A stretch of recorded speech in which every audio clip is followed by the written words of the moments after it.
na-arị ata egwu. Dadi gosi anyị ọnụ ebere gị, gosi anyị ọnụ ebere gị, gosi anyị ọnụ ebere gị. Anyị na-arịọ gị Chukwu okike abịama. Dadi m ewere nwa oru gị, our leader, our great leader, Maazị Nnamdi Kanu, onye ime eluigwe Chukwu okike abịama, ịfụna mgba ndị a na-agba n'isi ya, ịfụna ihe nke ha na-apụ naanị n'isi ya. Chukwu okike abịama, enweghị onye ọzọ ga-azọ nwa oru gị na-abụghị gị nwa. Ikwene ka ọchịchị onye ire na-akpa nkata ha na-akpa n'isi nwa oru gị a, ikwene ka o mezuo.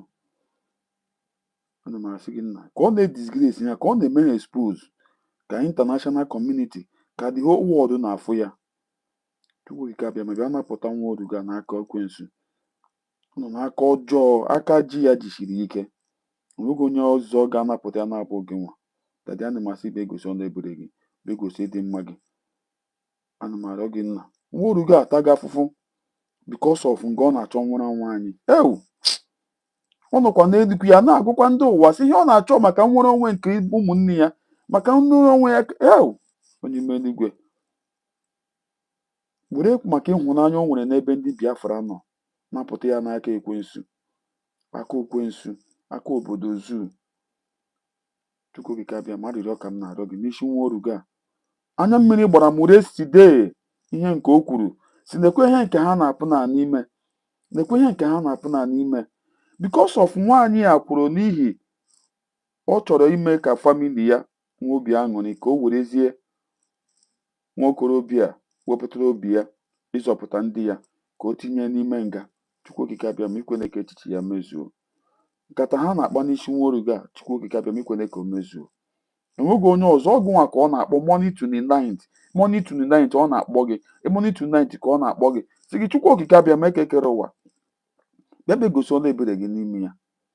N'ihi ogologo ndụ na-arụsi ike, ajọ mmadụ ka ha na-agba mgba obodo zuu, ka ndị Fulani na-agba mgba ị na-eme ka ha tụọ nwa okorobịa nga. Chukwu okike abịama, ikwene ka o mezuo. Ka disgrace o disgrace obodo ụmụ anụmanụ, obodo Naijiria yesterday, ka international community, ka all the world ha hụ ya, tigo ọnụ na ihe gbasara ya. Chukwu okike abịama, arịrịọ ka m na-arịọ gị, nwa oru gị ataghị afụfụ because of anyị nwa, bịa nyere ya aka. Ana m arịọ arịrịọ n'isi Nnamdi Kanu, Chukwu okike abịama, gbaghara. Anya mmiri ejula m anya, m na-afụ ịdị afụfụ nwa okorobịa na-ata. Afụbe m onye dụrara ịdị afụfụ ka before in my life. Afụbe m ịdị ihe ka before. Ha kwue ndị ya heaven na earth, enwebeghị ha na-ekwebeghị ya ọsọ ihe ọ chọrọ, nwere onwere ka ụmụnne ya. Chukwu okike abịama, bee na anyị nwa werenụ maka ịhụnanya nwere n'ebe anyị nọ, napụta our great leader Nnamdi Kanu n'aka ekwensu. Arịrịọ ka m na-arịọ gị nna, lekwe Simon ebe ọ nọkwa, ka ndị ke Finland wekwere malitekwa n'ọjijekwu ya kwa because of the same thing aha kwa. Chukwu okike abịama, ka ndị kọntrị ndị a na-ewepụtara onwe ha ile gị Biafrans itiriti ha like this, si na ga enwere onwe anyị. Chukwu okike abịama, ha ma na onwe ha, ha ga-enwere onwe ha. Their country, otu a ha si na-agba mgba ka anyị nwa hapụ inwere onwe anyị, ka otu ka kọntrị ka ha kwa ga-esi destroy ya. These two country a na-agba mgba maka nwere onwe anyị. Chukwu okike abịama, ana m asị gị onye eluigwe, ya bụ egosi ha ihe iji bụrụ chi. Ọkwa gị mere ya, ọgụ nwa pụtara ọdụm n'ime olulu, bụ ebe gosi ha na ịbụ Chukwu okike, na ịbụ onye ime eluigwe.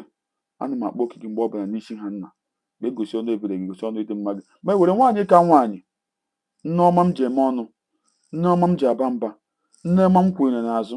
Asị m nna, gị nwa wepụtara nwaanyị a, ikwene ka ihe mee ya, ikwene ka ajọ mmadụ, ka mgba ha na-agba n'isi nwaanyị a, ihe nke ụmụ ekwensu na-edegheri na-eme ihe ha na-eme n'isi, ikwene ka o mekọta ya. Arịrịọ ka m na-arịọ gị nwanne otu onye, amama amasị, chebere m ụmụ oru gị a, gozie ha nna. Ma were awa general, ndị wepụtara onwe ha ịrụrụ Biafra nsọ na-etife n'aka nsọ gị, gbaa ha ume, chebe ha nna.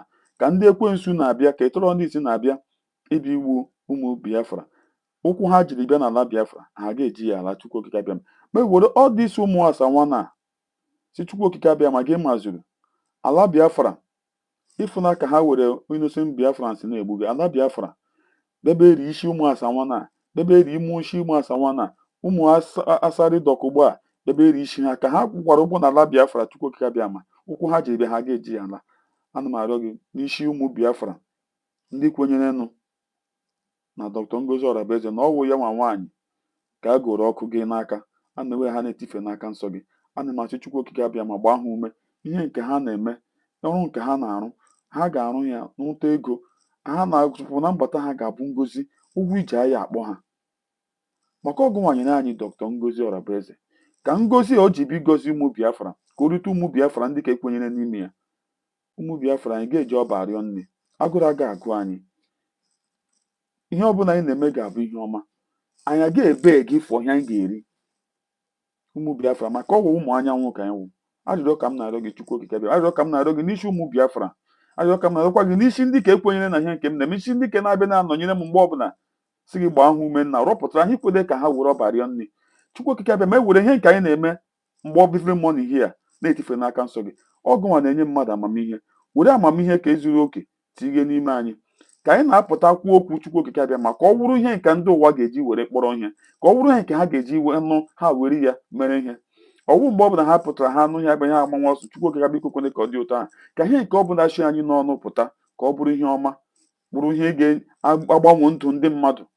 Ọ ya ka m na-arịọ gị nwanne otu onye, gozie ma nara ekele n'aha Chukwu okike abịa ma. Ise ise ise ise ise ise ise. Good morning my great leader Maazị Okwu Nnamdi Kanu. Good morning His Excellency Maazị Nnamdi Kanu. Good morning nwaanyị ka nwaanyị, adaọma m ji eme ọnụ, achara ugo nwaanyị, Dr. Ngozi Orabaeze, my deputy prime minister. Good morning ma. Good morning the men that volunteer to defend our land. We have men that volunteer. Good morning. Good morning genuine Biafrans. Good morning my viewers. Good morning Iko Tionye. Daddy, respect sir. I greet you sir. Good morning. I greet you all. I greet you all. Oh my God. How do I go? How do I go? How do I go? Child. Unu ewe n'iwe. Ahazighị m onwe m ọfụma ma pụtawa. Ụmụ Chukwu okike abịa ma ekele m unu. Anyị abịago ọzọ. Kemgbe yesterday, I never been myself. Enwetabe m onwe m. Adọsụ m nọ wọchịcha ịdị ihe our great leader Maazị Okwu Nnamdi Kanu pasiga through n'aka ekwensu. Itinye m abịa na-eche. Mba m chemeche. Amakwana m kwa na-eche. Maka m onye na-eche m na-asị ọ wụrụkwanụ gị. Nye anyị m na-eche ya wụrụkwanụ gị. Nchemeche ya wụrụkwanụ gị. Hai! Nchemeche ya wụrụkwanụ gị. Onye ọbụla nwe onye na-enweghị uche. Chukwu okike abịa ma kere anyị nye anyị akọndụ uche. Nchemeche ya wụrụkwanụ gị. Ya wụrụkwanụ gị. Ihe anyị m na-eche.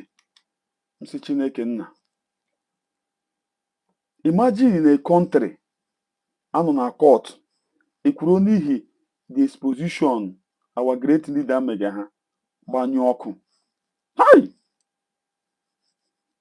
Nchegidere the thing n'ike agwụ m si hai! Kakwa country o. Kakwa country ama ama o. Kakwa country ama ama mege this kind of behavior. Nchemeche m si kakwa country ama ama. Ka anọ na court ụlọ court a na-agwakwa gị ọwụkwa na court nọ na village, ọwụkwa na court nọ na ọwụdị ka nọ na capital city agbanyụ ọkụ. Hey!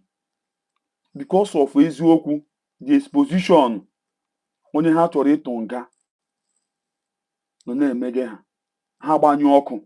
And these people echefu that na the world na camera na-enwere ndị nọ there with their phone na-emechapụkwa ha na-eme. Those people enwere ndị nọ there with their phone na-awụghị ha nọ na ya. Hai! Echegide m the thing n'ike agwụ m. Again m abịa na-eche gịnị mere nwaanyị ya jiri nwee this kind of heart because of his own family. Ọ na-achọ ime, he want to please his family, then hurt onye ọzọ. Ma na-echesi why ndị mmadụ ji nwee this kind of heart. Echegide m the thing ike agwụ ụmụ Chukwu okike abịa ama. Ịfụnanụ nwaanyị nọ n'ime nwere ka ọ dị o. Di ya, famili ya buru ego, ha buru ego busa n'obodo oyibo. Ego a na-ekwu na ebure ọwụdị ego a anọghị n'obodo ụmụ anụmanụ. Ego a nọ n'obodo oyibo, and ha nidiri ịga hazie ego ahụ ahazie, and o nwere ike ọ na Amerịka na aka ego ahụ anọ na adịghị na ihe Trump nọ na-eme ha, ara nọ na-agba ha, ha nidiri ịga kpakọ ego ahụ ọnụ so that afụfụ ha. Ya mere nwaanyị a jiri na-eputu more effort, ndị ya ji na-epushu ya before ha ga-ahapụ family ha, because abandon their family can never travel because of the corruption ha nọ n'elu ya. Ọ ya mere mmadụ jiri jos nnọọ na-afụ ọsọ onwe ya na-afụ ọsọ onwe ya ka ọ tụọ onye na-adịghị o mere ya nka. Hai, anya mmiri gbara m. Mana asị Chukwu okike abịa ama, ebee ka ị nọ? Ebee ka ị nọ? Ebee ka ị nọ? The thing na-agba anya mmiri. Chukwu okike abịa ama, ebee ka ị nọ? Anya mmiri na-agba m. Anya mmiri na-agba m. Anya mmiri na-agba m. Chai! And ahụbeghị m onye dịka nwokorobịa ka before this our great leader. I never see. Onye a nọ na-ekwu na ọ ga-edisgrace dị na ọ ga-arọbishi kọntrị ya. Ọ nọkwa na-arọbishi ha, and the country achọghị ịma. The country don't want to know. The country don't care. Agwaghị ihe niile a na mere na onwe onye nọ n'ụwa na-afụghị ya. Ọ na-esi ndị nọ n'obodo ekwensu, obodo ụmụ anụmanụ na-enweghị netwọk, na-enweghị ọkụ. Imagine na court agbanyụ ọkụ. Hey! Hey! The thing na-agba anya mmiri. The thing na-agba anya mmiri. The thing na-agba anya mmiri. Anya mmiri na-agba m. M na-asị Chukwu okike abịa ama, ya ọbịa mapụta nwa oru ya. And ọ ka nọkwa n'elu ya akwa kwechirikwe na nga o kwechiri. Kwechirikwe na nga o kwechiri. Ọ ka nọ n'elu ya kwechiri. Si na ihe ọ chọga awụfọ nwere onwere ụmụnne ya. Ịfụnanụ ndị ọwụ a na-achọ nwere onwe ha ihe ha mega. Ịfụnanụ ndị ọwụ a na-achọ nwere onwe ha. Anya mmiri gbara m yesterday. Anya mmiri gbara m yesterday. You're talking about your health condition. Chai. Onye maka health ya dị. You're talking about your health condition. You're talking about your health condition. What exactly is wrong with you, sir? I have congenital heart failure. Congestive heart failure is called. From the medication, you can tell. Chai. So they're basically trying to keep me alive. So that when they calculate that I'm about to give up, that my heart is about to pack up, they will now say go. So when I go outside, I will die outside. That's what they're trying to do. Chai. The medications they've been giving to you, Yes. has it not been working? It's not working. If it's working, why would I have all these lumps underneath my... And he has written a petition to the Nigerian Medical Association. We have brought one quack doctor, somebody who is not a doctor, to treat him. to come and try and treat. The doctor now, they They don't know what they're doing. And they know they don't know what they're doing. Or else, why would I have this? As long as it remains in DSS custody, there will be no trial. I will not do Biko enwere ihe m si ka m gwa this lawyer akwa Nnaemeka wafụ ya. That guy na-adị too forward all the time. I don't know why. And ihe akwa oto during that time ndị DOS na-epushi ya ọ ga-agwụ ya ka o kwuo maka Maazị Nnamdi ka Maazị Simon Ekpa ga-agwụ ya mgbe ọbụla all this guy ya mgbe ọbụla ọ dị too focus. I don't know, I don't see the reason why. Mgbe ọbụla ọ dị too focus mgbe ọbụla ọ dị too focus. I'm na-ajụ why that guy ji ihe ọ na-eme in dey try. Believe me, in dey try all the time. Enweghị I believe you people for him nọ na-ekwu otu ọ shall dị too focus during that time ndị DOS nọ na-agba mgba to make sure and our leader Nnamdi Kanu condemn Simon Ekpa. I see how that guy na front na-akpọ Simon Ekpa for our leader to call Simon Ekpa, but our leader now turn him off and the guy still continue. I don't know why. that guy did to amamotum geshe eti amamemenu that guy did like that. Only did Nemeka ha did gbalata lamp ya. Only did gbalata lamp ya. O nwere ka ọ dị every time he too na adị too front too much, and the corner na front only receive got the insult. I believe you all are seeing it. Corner na front only receive the insult.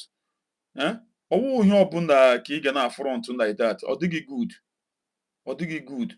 Otu n'isi ahụ m otu ihe nwa otu na-esi gị pressure gị dee our leader for him to mention our Prime Minister Mazin Simon Ekpa, so that DOS will be happy, because DOS, they are paying you money.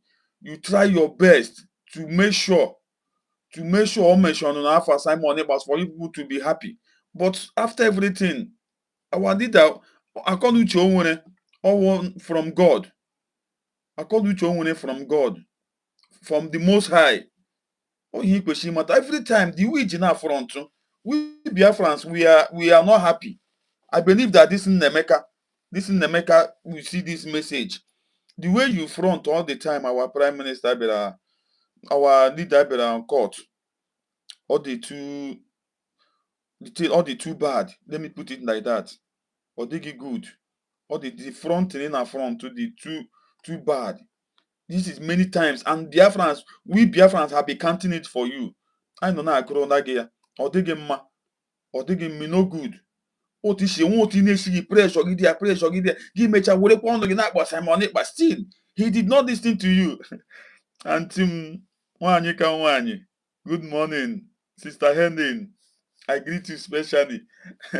Freedom TV channel, I greet you. Nwa Chineke, I greet you.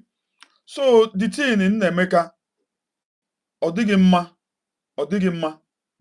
no good. You no good. I know what I'm saying.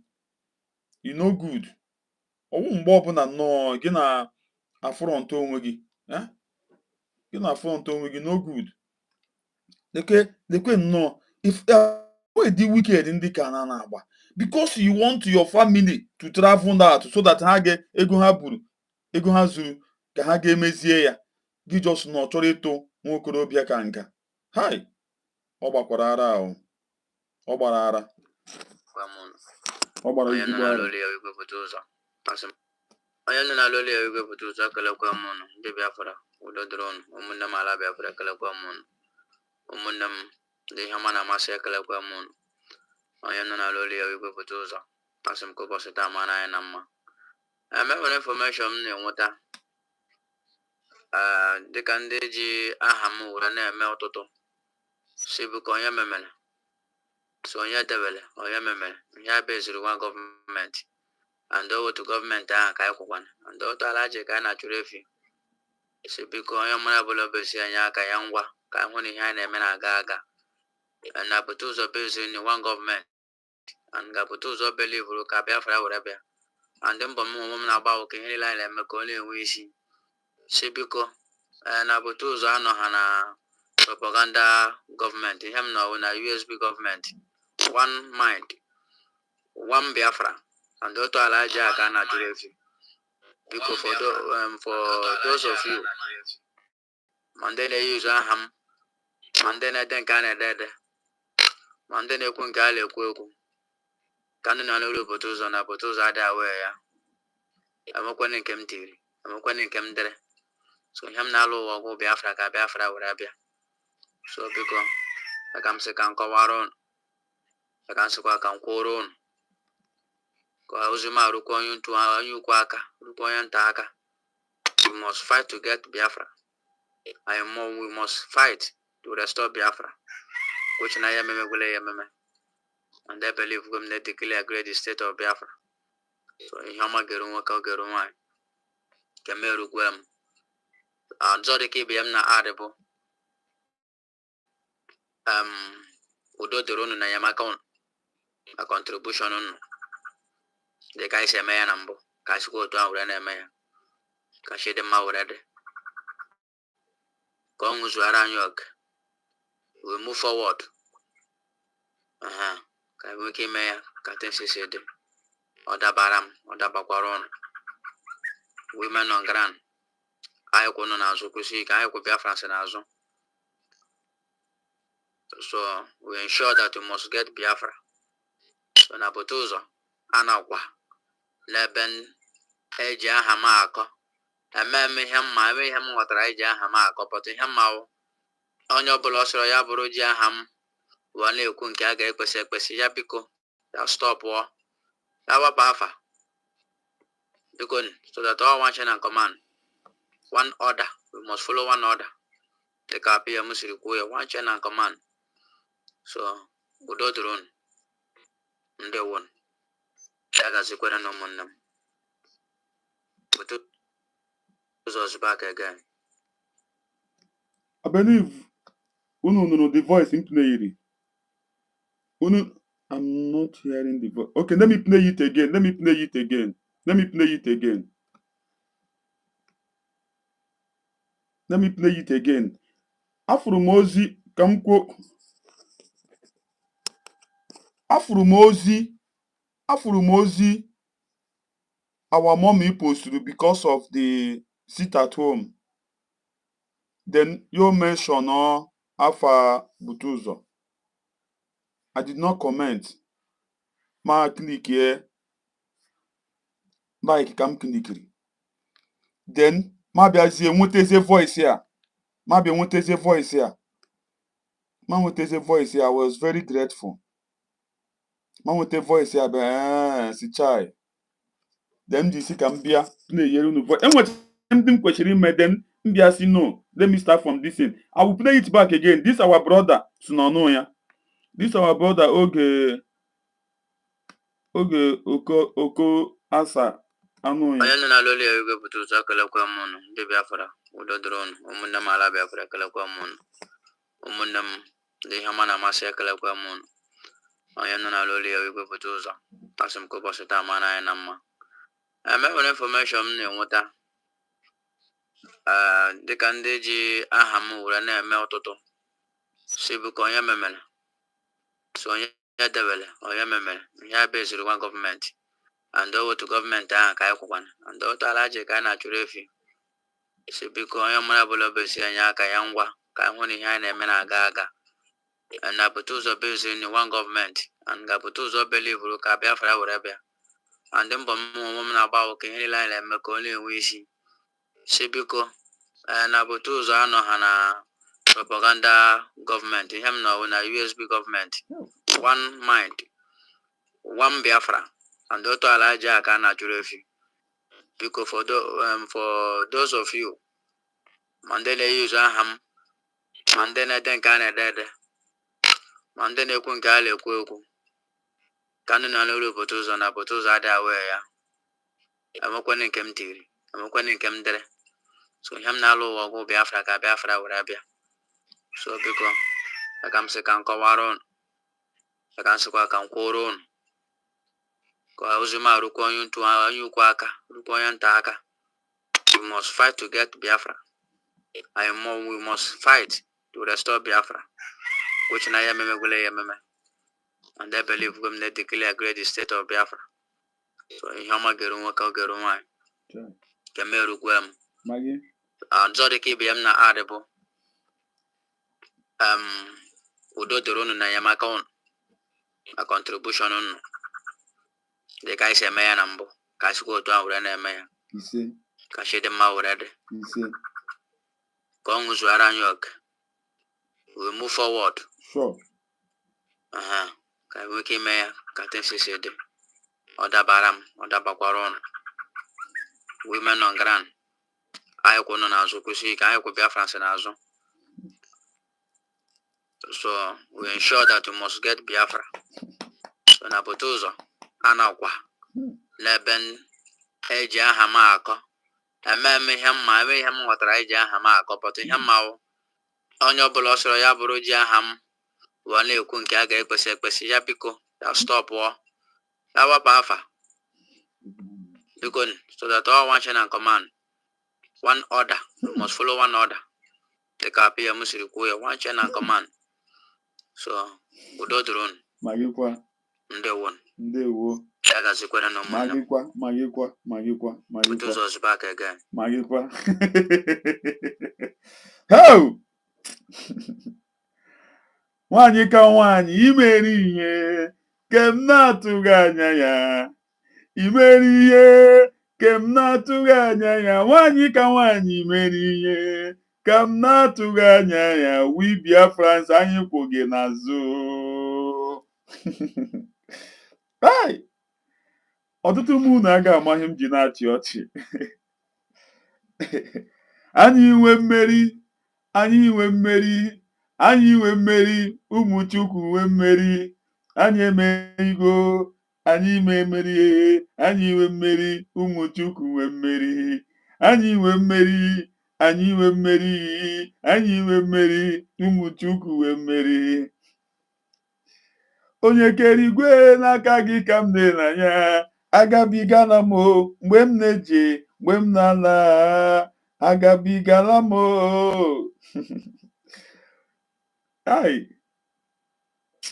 So many of you will understand the reason why I am happy and the great tears of joy in my eyes. Chai. Hey. Dodron, umunna mala Biafra kala kwa mun. Ayana na loli ayuge putuza kala kwa mun. De Biafra, Dodron, umunna mala Biafra kala kwa mun. Umundam de hamana masya kala kwa mun. Ayana na loli ayuge putuza. Asim ko basita mana enamma. Ame information ni wota. De kandeji ahamu ura na eme ototo. Sibu konya memela. So ya devil or ya memel, ya based one government, and over to government and Kaikwan, and over to Alaje Kana Churefi. So because I am Marabolo Bessia Kayangwa, Kahoni Hine Mena Gaga, and Nabutuzo based in one government, and Gabutuzo believe Ruka Biafra whatever, and then Bomu woman about Kenny Line and Maconi Wishi. Sibiko, and Nabutuzo no Hana propaganda government, him now in a USB government.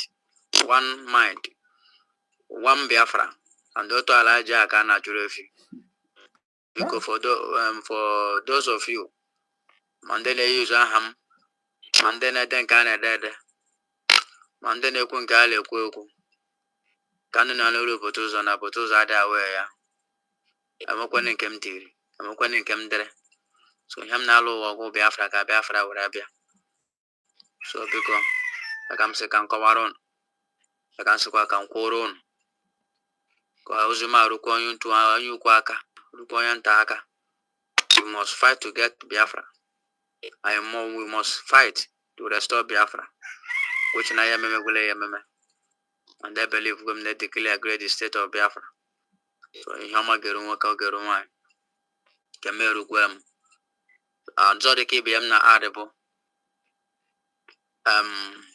Udo Durun Nayamakon, a contribution on the Kaisha Kashko to our enemy. Kashid Maurade. Kongus Waranyok.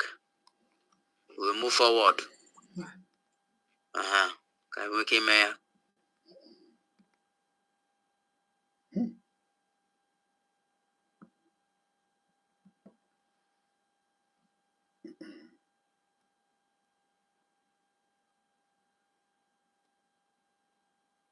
He told you,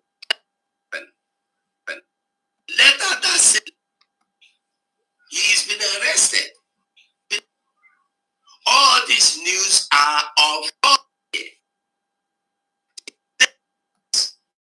suspect and the charge. If you suspect someone of terrorism crime, remains in custody.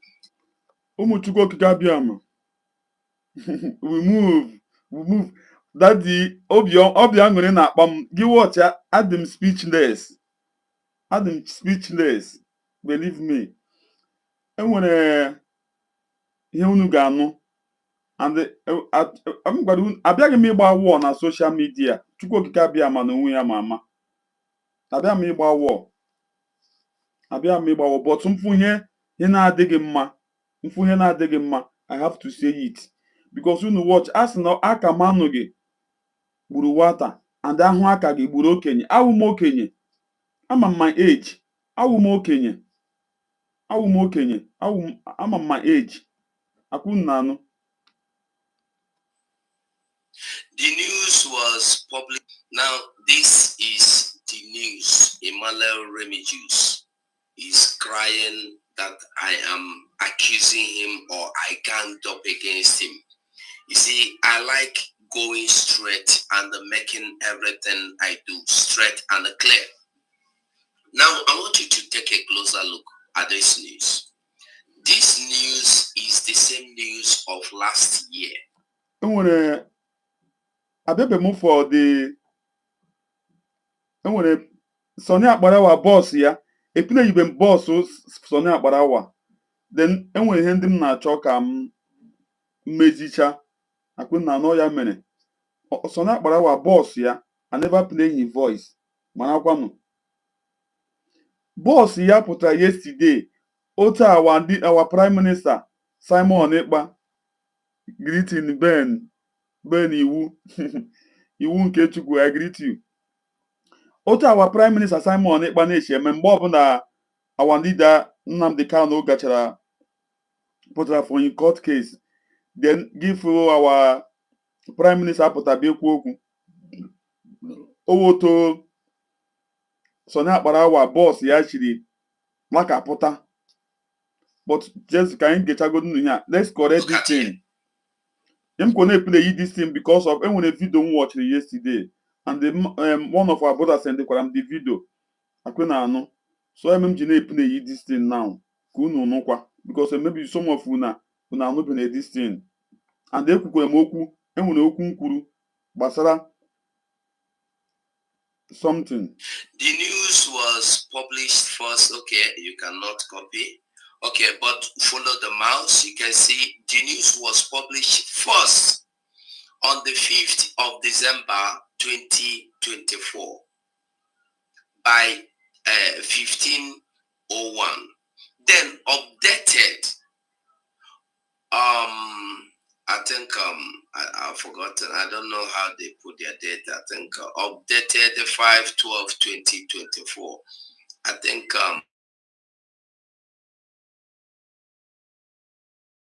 the news was published 5th December 2024. Then by 3 p.m.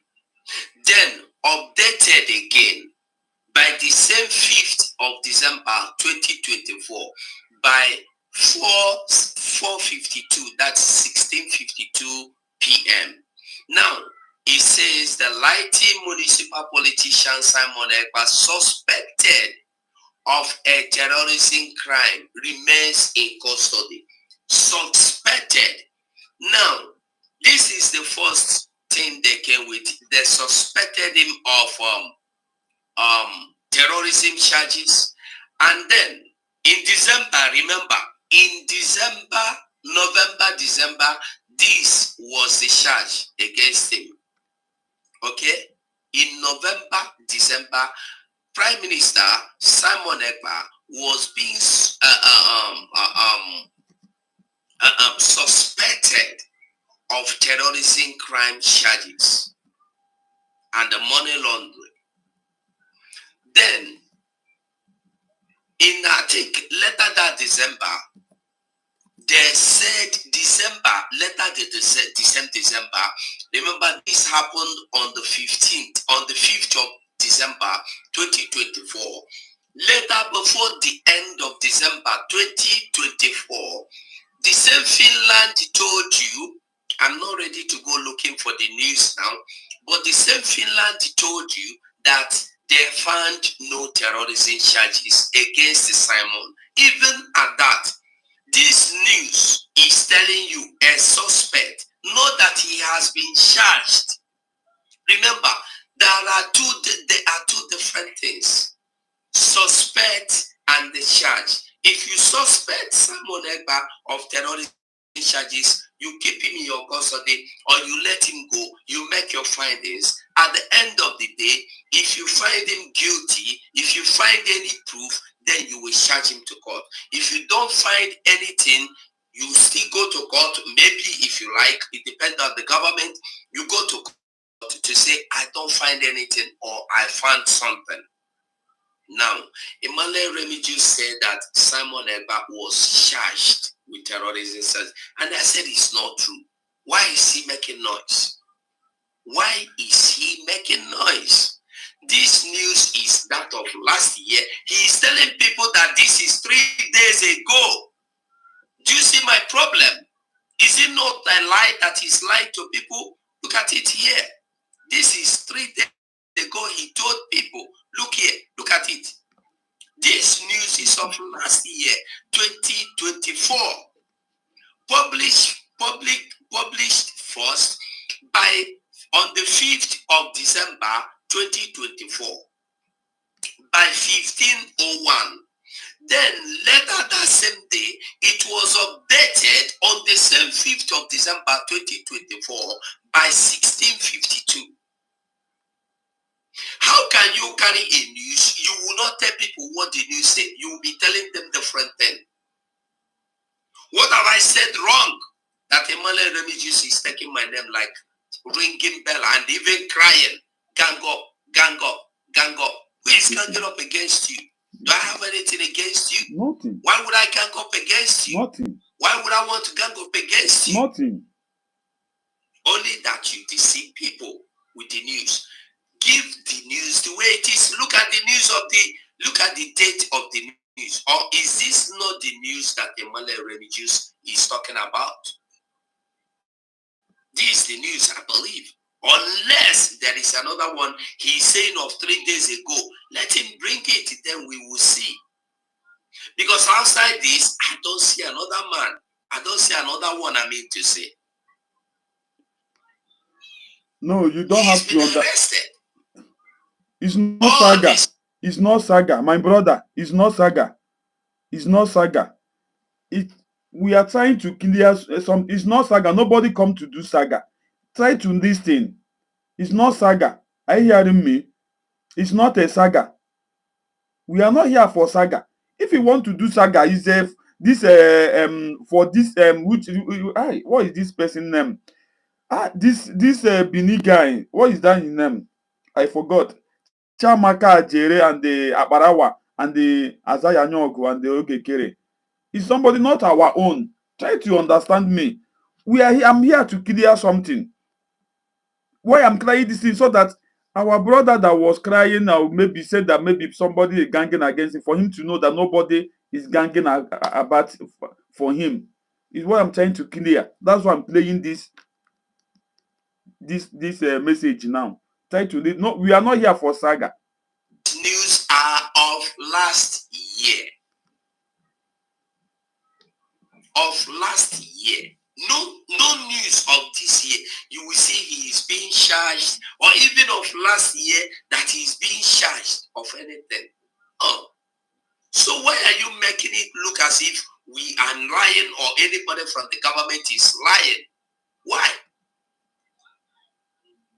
You say we are hiding something. Is that something we are hiding? Is it something that they don't want you to know? What is that? Bring the proof of what you are saying. That's what I said. I don't need to call you. Did you call me Emmanuel Remigius? Did you call me when you make the program? So why would I call you to ask you? Money man. Have I not called you Emmanuel Remigius before? If you find anything that is confusing to you, you don't understand, ask me. Have I not done that? How do you want me to tell you again? I've told you, Emmanuel Remigius, if you see any confusing thing, call me and tell me. Ask me. Ask the information minister. Ask Dr. Ngozi Orabweze. Ask anybody. You refuse. You run to go use the old news of last year, 2024, to tell people it's 3 days ago news. And you want me to keep quiet? You think you cry, you're emotional. Listen, and nobody can emotionally blackmail me. You can never. Nobody. With your emotions, you know if you blackmail me. All I know is that whatever I'm telling you. Biafrans, enwere here some people na amagi. Ihe anyị kwuo bịa online enwere ihe na amagi or ihe na aghọtaghị correct ya gị. Ohe ekwome this thing anyị nọ here. Ohe ekwome this thing. We are here to correct some mistake. Ọwụghị saga. Ọwụ mabịa correct one mmadụ na mistake ya. Unu ahụ ya na saga. Ọwụghị saga. Mistake na-eme. Nobody is perfect. Nobody is perfect. Mmadụ mee mistake. A na-correct ya. And the correct na ọwụ onye ọbụla ka m ji nọmba ya. Onwe onye m ji nọmba ya sef. And then more time maybe get one mmadụ see this that ka keke. So kwa dia ka na correct some mistake. Always saga owo. Dịka yesterday na our brother now unu furu the kind of something o kwuru. Some of you na believe only some believe ya. But through this thing now onye gecha ya ga-abịa ghọta that na oh akwụna anụ ya nwa na onwe ya he will still listen to this thing now. Amarakwa that na there is a mistake. The you're correct ya. Onwe na na-eme mistake. Enwego onye ọwụ ga-abịa correct one mmadụ abịa unu na-ahụ ya no saga. No, don't take it that way. O mere ihe o mere yesterday na ba akwa kwuo ikwu o kwuru. Ihe niile aha. So unu abụkwana bịa fụ ya ọgụ ugo abịakwana now to come and clear the world. Onye ọbụla afụ ya onye ga-echa ihe a now then gị ga-ege ihe ya nwa kwuo na-ebega akwa. You have to correct yourself. And him himself will correct himself. Nobody come for saga. Ya nọ here enwe ihe mebiri emebi anyị edozie ya. Ihe ọbụla dọkara anụ anyị ado. Akwụnụ furu. Did you see how happy I am this morning now? Unu furu how happy m dị because of General Butuzo. Akwụnụ furu ya. Dede nwe ihe dị nwere n'ebe ọ nọ now. Ewepụna m ya. And ya nọ onwe ya now have realized his mistake. Akwaso one government. Here here nkwobi ahịa abịa nọ nọ. Some of you now have listened to the voice. Some have never listened to the voice. Then unu abịa na ya unu ga this surprise. Oh here nkwobi here. Oh nobody come for saga. I will always tell you people.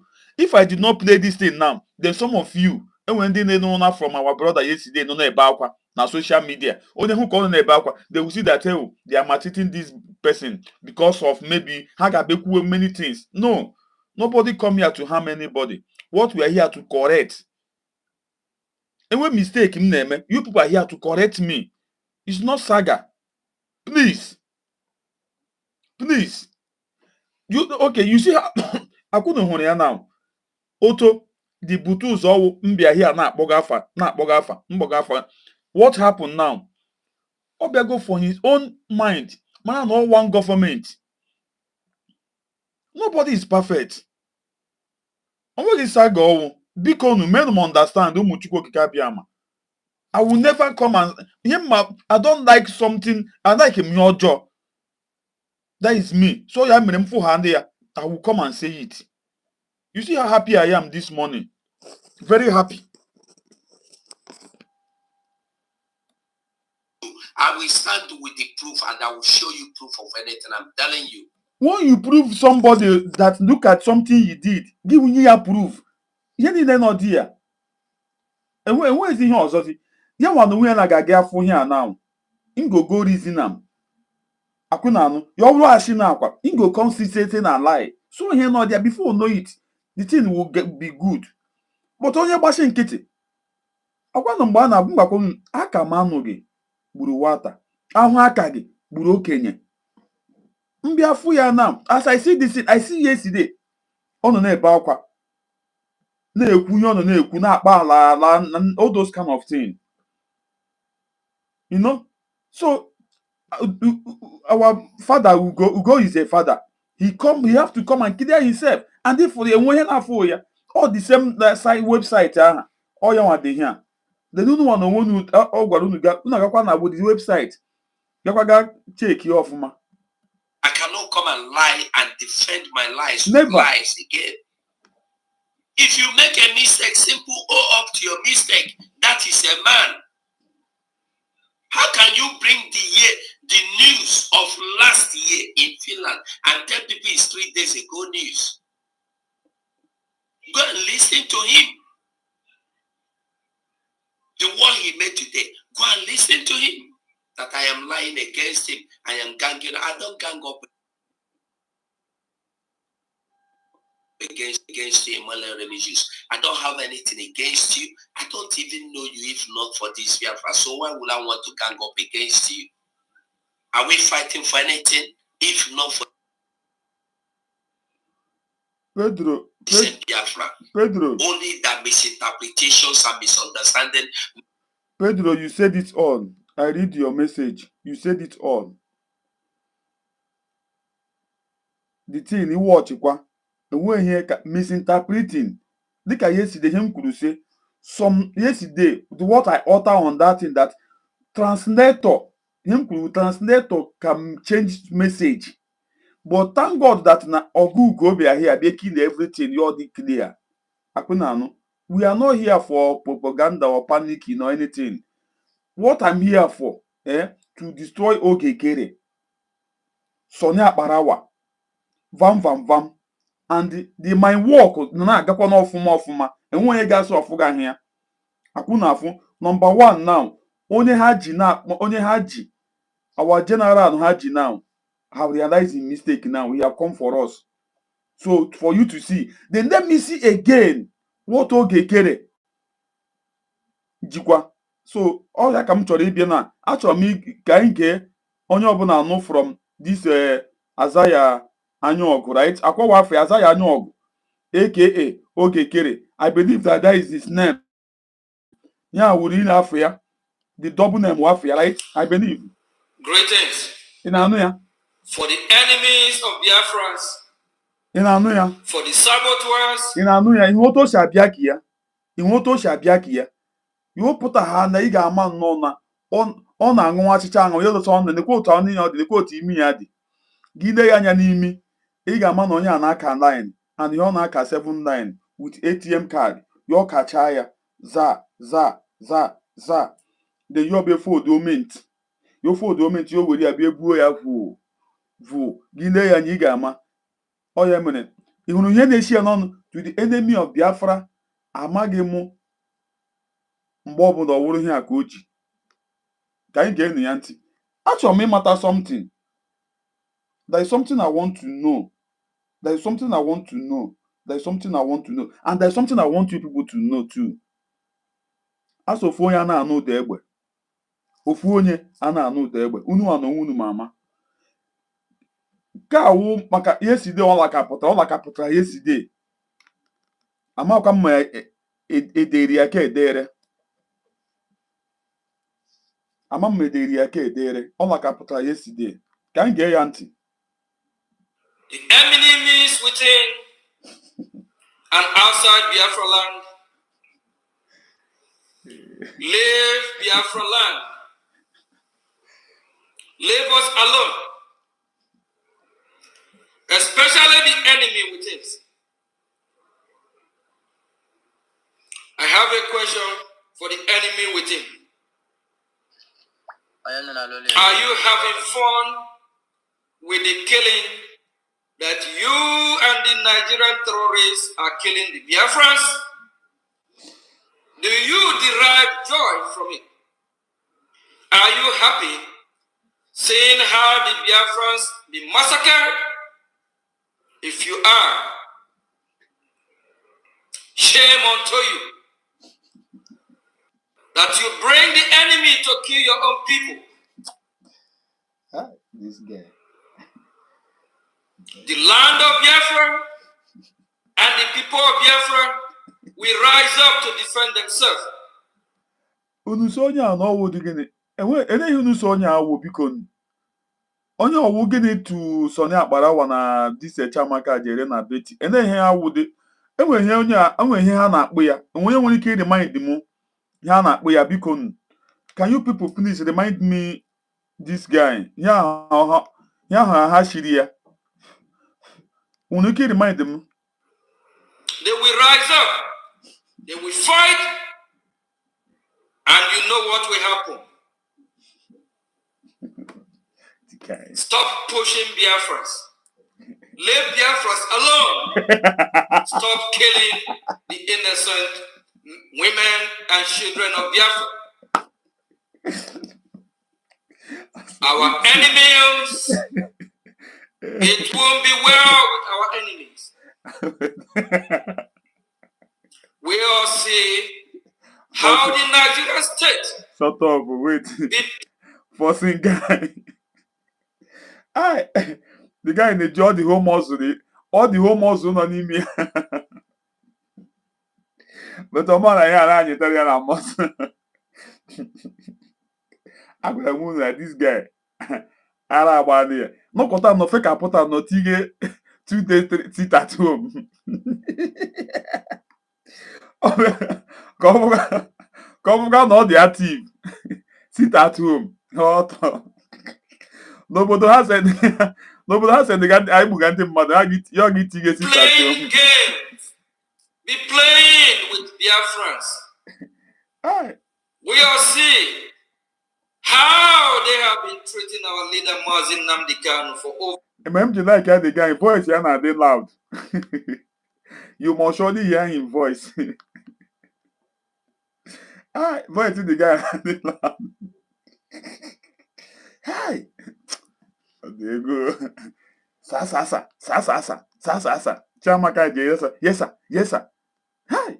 For 4 years. Do you derive joy from saying what? Because some people know how to voice this guy. Even when I because I have a reason. Because some of you know how to voice here. This forcing guy. ATM, right? Aqua ATM kunu body uneweliwe because when him play, I have a reason. Is happening to him. Do you derive joy from saying Ọgwụna this guy mma na asị na ọchịcha na-ara mmanụ ọkpachikwe ya ike. Ọwụ ọchịcha na-ara mmanụ ọkpachikwe ya ike. Asị ọchịcha na-ara mmanụ ọkpachikwe ya ike. This guy wụ ọchịcha na-ara mmanụ ọkpa na-echi ya ike. M na-eli ya anya ọnụkọta ya ọgaga ese picture. Ọ ga-apụta this reason why o ji see picture. At least before mother agawa something gets away picture, there is something in that come up the picture. But okay, I be na-post picture. Or the celebrity ka ewuzi. Anụmanụ ọwụ pụta one time na I am a celebrity freedom fighter. I am a celebrity everyone ya to today. My celebrity freedom fighter y'ọwụzi celebrity saboteur. Confirm celebrity saboteur. On your own. the blood of the innocent Biafrans everywhere in Biafra land? Do you derive joy from the Nigerian terrorist state that are massacring our people? If you're a Biafran, wake up, fight. Our enemy want to wipe us out. Our Biafrans never sleep for one day. Ụmụchukwu ka bịa mamụ anya. But oge kere bịara bịa nnọọ o mee dịka Biafrans ihe gụra. Biafrans are not sleeping. That's one thing you have to know. But you come and spoil everything. Our enemies don't love us. Our enemies want to Islamize us. They want to chase us out of Biafra land. Do the right thing, Biafrans. We don't fight that. You can hear our leader Mazin Nnamdi Kanu screaming in Nigerian terrorist courts today. Even his lawyer are asking him, hold on for what? That for over 4 years, the Chamboli court, they did not find him guilty of anything. Then let him go. Free Biafran people. go. Biafrans, don't wait until your enemy hand over your freedom in a platter of gold for you. They will not. That's why you need to rise up and fight. Rise up. Defend your land. Do what is right. Your freedom is in your hand. You deserve to live. It's your right to live in your God-given land. It's your right to dominate and occupy your territory. It's your right. Don't let no one fool you and take your land from you. Rise up before Minieriun. Fight for your freedom. Support your freedom. Islamization is real. They are coming with their jihadists to Islamize you. If you refuse, they will kill you. They will chase you from your land. Biafrans, Kulien, do the right thing. Fight. And for all the saboteurs, all our enemies that are fighting against us, it won't be well with you. All of you that are fighting the genuine ones, it won't be well with you. The God of Biafra will fight against you. The land of Biafra will work against you. Wherever you are, whether you are enemy within or enemy outside or abroad or wherever you are, the air will fight against you. The water you drink will turn to a poison. Leave the Biafrans alone. Let my people go. Let Biafra be free. And we expect Finland to do the right thing. We don't expect Finland to emulate or act like the Nigerian terrorist court. We believe Finland will do the right thing. We don't want Finland to label themselves as a terrorist country as well. We believe Finland will not work against Biafra. We believe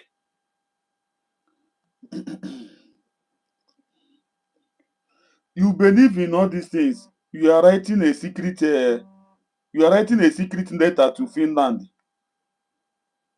Mama, good morning. Good morning.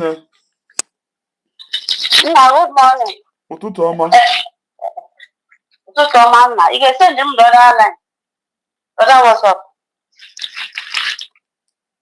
But all this one now. No, okay. Hello, nwanne m. Kama ka ndị a. Ọ dị mma. Okay, ha bịabe ịma aka m na-eme the program ha bịabene. So Okay. Ngwanụ. Yes, aka m na-eme mommy. Later. Okay, ma. Thank you, ma. Oh, Adaoma, Adaka Ada. Unu m ya, mommy Ngozi. Oh, Deputy Prime Minister anyị ka our mother anyị na ya nọ na here. Oh, ya nwa kpọrọ. This guy, Ego Ekere, you know that Finland know the right thing to do. You are writing a secret letter to Finland. You know that they know the right thing to do. You are writing a secret letter to Finland. I don't know why you keep deceiving yourself. I don't know why. Achọrọ m ịfụ ihe ndị a kwuru. This Akparawa them. And this God doesn't know the law. That is the fact. They don't know the truth. Full knowledge of, and they told them, no, that's it. So you have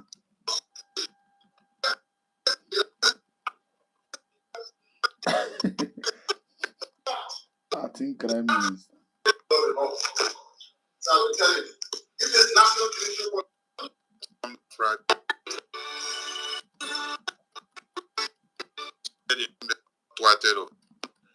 the David, the Gideon of Central Command. Many of us coming out to downplay the effort of our. Achọrọ m ịma ihe ndị a kwuru maka voice a our general sendịrị. No matter say ihe awụ 9 hours but ama m ma ha receive ama ma ha kwuo n'okwu maka ya. Ndị a ga-anyụ ka ọkụ. This week a lewenu ihe ga-aga ime.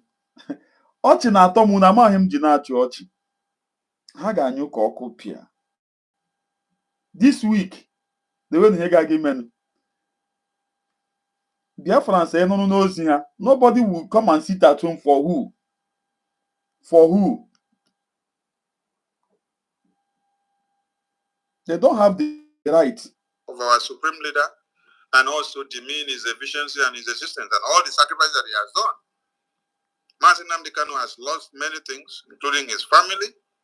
And when I listen to you, General Igwe Butuzo, the CDS of Biafra, you said something that you have lost your family. The zoo terrorists have taken your family as well.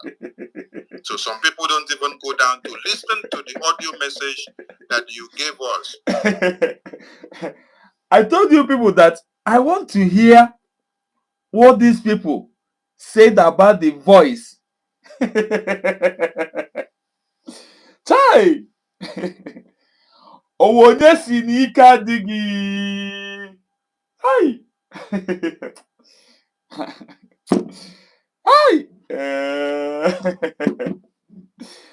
Hey! I wish you people understand. Even tears of joy.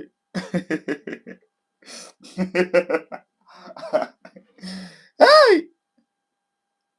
Ị mara nwoke mmadụ ebe n'elu nwoke mmadụ akwa. So na akparawa na-ebezi akwa. Igwe bute ụzọ ọ gịnị ka emere iji mee anyị ihe nkọwa. Hai! Onye si n'ike adịghị ike dị. Mampụta ya mana agwa unu that these people will hide in shame. Unu efire n'ọla. Hai! Geenụ ntị. Anyị inwe mmeri. Hai! Amam the kiss m ga-enye Dr. Ngozi Obeze from air. Mommy, to receive it. You have done so much for us. We cannot thank you. Mommy, receive your greeting. Ka anyị gee ntị. Ọ na-ebe akwa. Dị na anya mmiri na-agbapụta m n'anya. Tears of joy. Hi! Hi! Hi! Hi! Hi! Hi! Hi! Hi! When you were enraged by Onye Army, there are things you said there in that audio that when I ponder, I come back to understand the sacrifices that you have made. This is only about you. Speaking of, how about the rest of the generals and the personnel? They have sacrificed and lost many things just because of Biafra. And that is why Sonny will not sleep and wake up and hear that there is one monkey that has reason to come and destroy everything that you have been fighting for us with Prime Minister, with Onyendu, and the entirety of Biafrans in a twinkle of an eye. And then, if una this boy enweghị sense, ama m unu mere understand ihe ọ nọ na-ekwuga. This guy enweghị common sense. Sonny Akparawa.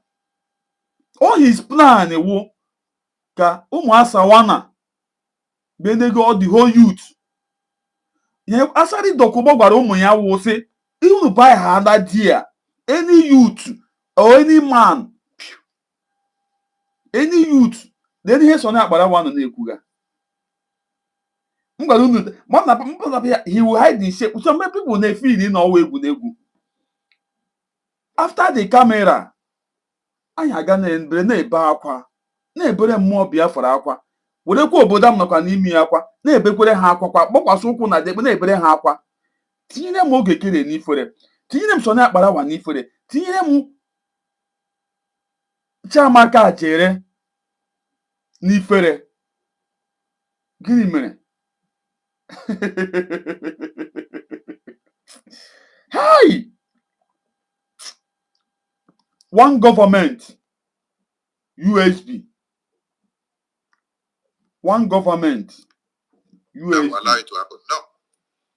That's why I continue to say, except I sleep today and then I don't wake up tomorrow. That means you will sleep and you will never wake up. Sonia Barawa. You will sleep and you will never wake up. You are an evil person. Sonny, you are an evil person. Sonny Chodokuma Sawana. Then they go, oh, chai. The film on here. I could have moon every him jibia here, but no. Come with a young. Yeah, here was equally be the now on mine. If you never show time no here now, may wear champagne. May wear Hennessy. Umuchuku ha biala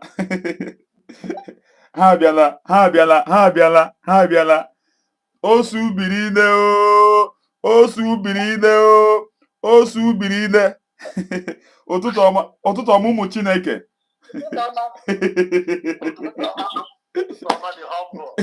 ọṅụ ejuwo m obi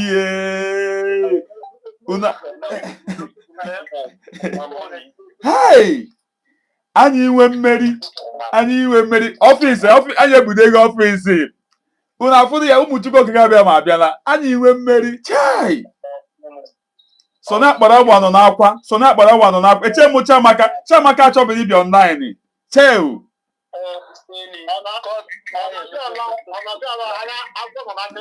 agwọ nọ n'akịrịka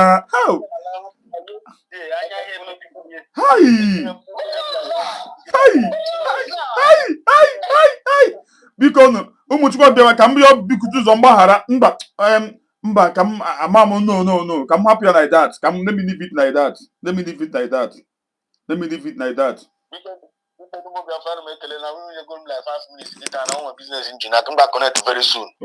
okay papa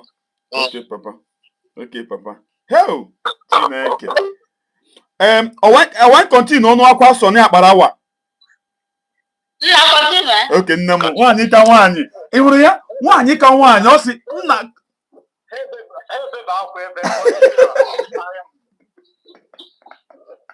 hi this our government enwe onye ga-apụta ebe imebiri anyị ya I seize my breath.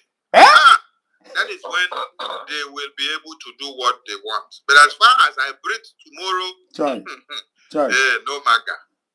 Onye otu o si akwụzi ụgwọ ụlọ ọ ga-ewere 2 bedroom flat. Onye otu o si akwụ ụgwọ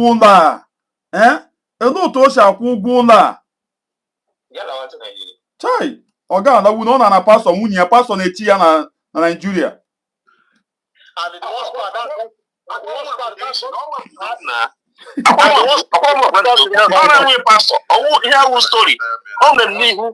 ihu komere m n'ihu na Kevin hey na smart hey all the same church I na o mere church awaki the pastor bụ onye ọnụ the pastor pụrụ ọnụ the pastor Francis so onye karaba hey na wow and ọga ananwuni na the pastor pụrụ ọnụ ọga adịrị ya mma n'ụwa ya the pastor pụrụ ọnụ hey this thing na gwagi ihe na gwagi owu no story anọ this thing the whole same church I na ga mmanụ Kevin hey cheo the man bịara m aka sim cross na ndekwa ihe na-eme na ndekwa ikpere n'ala n'ime ụlọ m hey chai anya m na-agba daddy man ifuru na this guy in the wicked ọwụrụ m ebe ọ ma ama na pastọ na anyụ ọsịsọ ihe ọ gara ime enwe tusu ahụ ọ na-eyuzu ya o were ya nye pastọ si ya daddy no mama no we child of God but the kwe he ga na anu ngi ga na anota atu akwi na anu and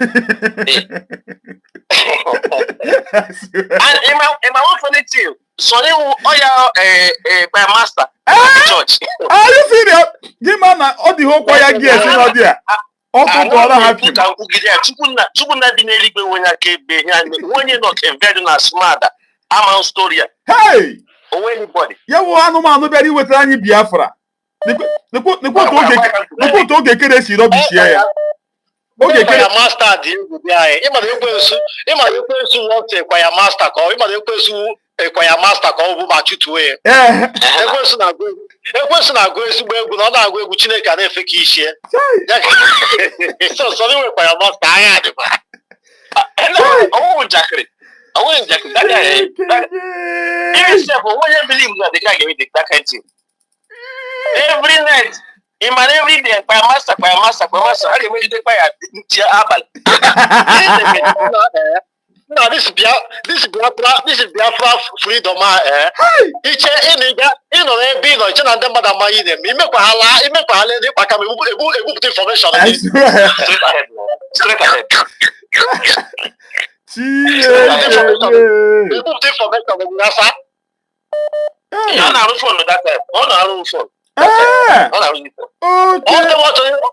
Onye na-arụ fonu $400 kevet shiri n'ike kevet that time man I kevet dey very hard and so na so ọ na-arụ phone so repair ịma power afọ ndị ịma power afọ ọ na-epost kwa ịma power afọ na ịma bụ na arụ fonu na Ghana ọmụnụ aka ọrụ chai ai Chineke na kevet shiri n'ike nụ na onye ọbụla jiri ebe a survive enwe kọntị ọ naghị asọsid my brother kevet shiri n'ike nụ na ọ dị ha dị enye fọrị na ọrụ ebe a that is the problem and enye fọrị na ọrụ kevet ndị ndị ji na nwụchago because ndị ndị ji na-enwere otu ha because enwere obere country very small country ndị ji ebeziri na their family nọ Europe ọya unu wee hụ na onye ọjọọ wụ onye ọjọọ ọpụ na ụmụ ọma niile juru na Quebec ime ụmụ Quebec ọpụ na ụmụ ọma niile juru na Quebec ya hụrụ pastọ ka ọ gara aga chọ ọka iwere onwe pasa onye kalaba outside ya enwe my guy biri Quebec ọsọ m na obi ọ nọtụ obodo a jee kebe ọsọ m na n'ihu ụmụ nwaanyị ebe ahụ ka m gwa gị ihe mma na ana m agwa gị na ụmụ be anyị niile nọ Quebec adachịta aja ịghọtala ihu ụmụ Quebec ọ mkpụrụ mmiri na anụ ihe ụmụ Brazil agwa Quebec ka nọ Quebec enwe resources ị na-abịa Quebec ije kaadị n'ume ị ga-ama na ha na-azụ n'ọgwụ na Quebec ọgwụ ka na-azụ na Quebec exactly so ije kaadị n'ime so and the Sunday the one that mind I don't know actually because who able before Sal so she said ị ga-ama onye Calabar na onwe that mind na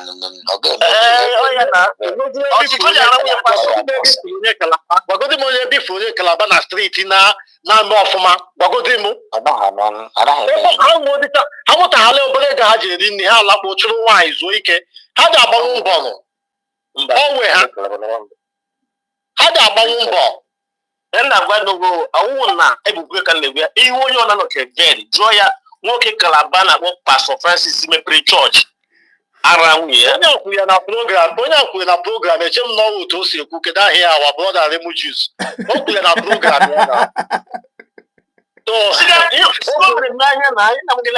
n'anya mụ na-asụ ugbo anyị na-aka m nwere 100% Asụmada ka na-akpọ the city na Quebec Asụmada city ka nọ so n'ime chasị na nọ Asụmada ekwu mechasị kparazi dị Asụmada ma mmiri ji kpatazi dị Asụmada ma ọ kpatazi Asụmada ịghọtara so ndị Naijiria nye o nwere damad ọsọbịa da pasọ dị ọsọbịa no mepe the church ndị mmadụ dị happy na-eso the man church and the man na-ebu ụmụ the man dị very good na-eme aka ịghọtara people nwee breakthrough Sonya dịkwa ịghọtara jekwa chọọchị from there Sonya join akpa ya onwekwa ya master every time we make practice. And the man, this pastor may all the make take a point job because that I God bless you, over sir. his dead body. God bless you, Unless sir. more hit and all that where madam he ought to you. God bless you, sir. God bless you. Because he want that statement to put two some and say Arabala. even a voice, even that nonsense voice I had playable before now. This the main voice in Butus or the year. Original voice, yeah. Original voice, Maria. What the difference? Now, source to see what they are sure of ma. It was marvelous. We thank Biafran people who showed solidarity to our supreme leader in court and the existence of Biafra, who also spoke in another way to tell Finland that it's not all about our prime minister, but it's about the entirety of Biafran people. And that they stand in solidarity with our prime minister, and the prime minister was ordained by the Biafran people to speak for them and to defend them. So all Biafrans in diaspora and in the homeland donating in one way to another to see that everything moves on. We salute all of you. Let me leave the mic to my minister Ajare and my minister. Sorry.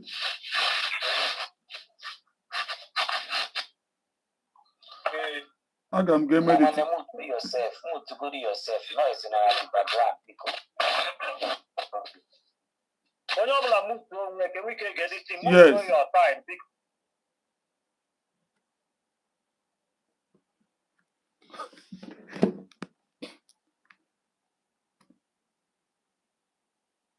So now, but I will play you and you can winch.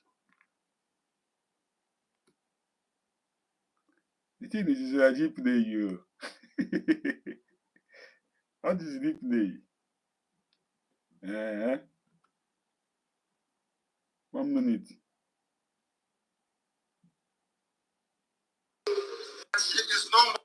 And all those South, you mean we will not stop at anything to get the job done. Nobody wants to come and cannot. You see the way this Zosu. You see the way this Zosu. We had a prime minister. Because of him, we.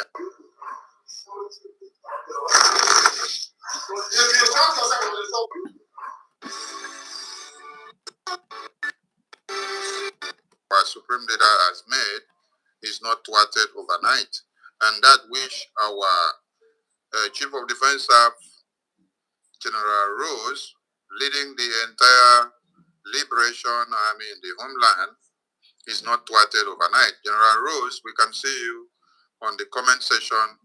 Our chief of defense staff, we salute you with your entire.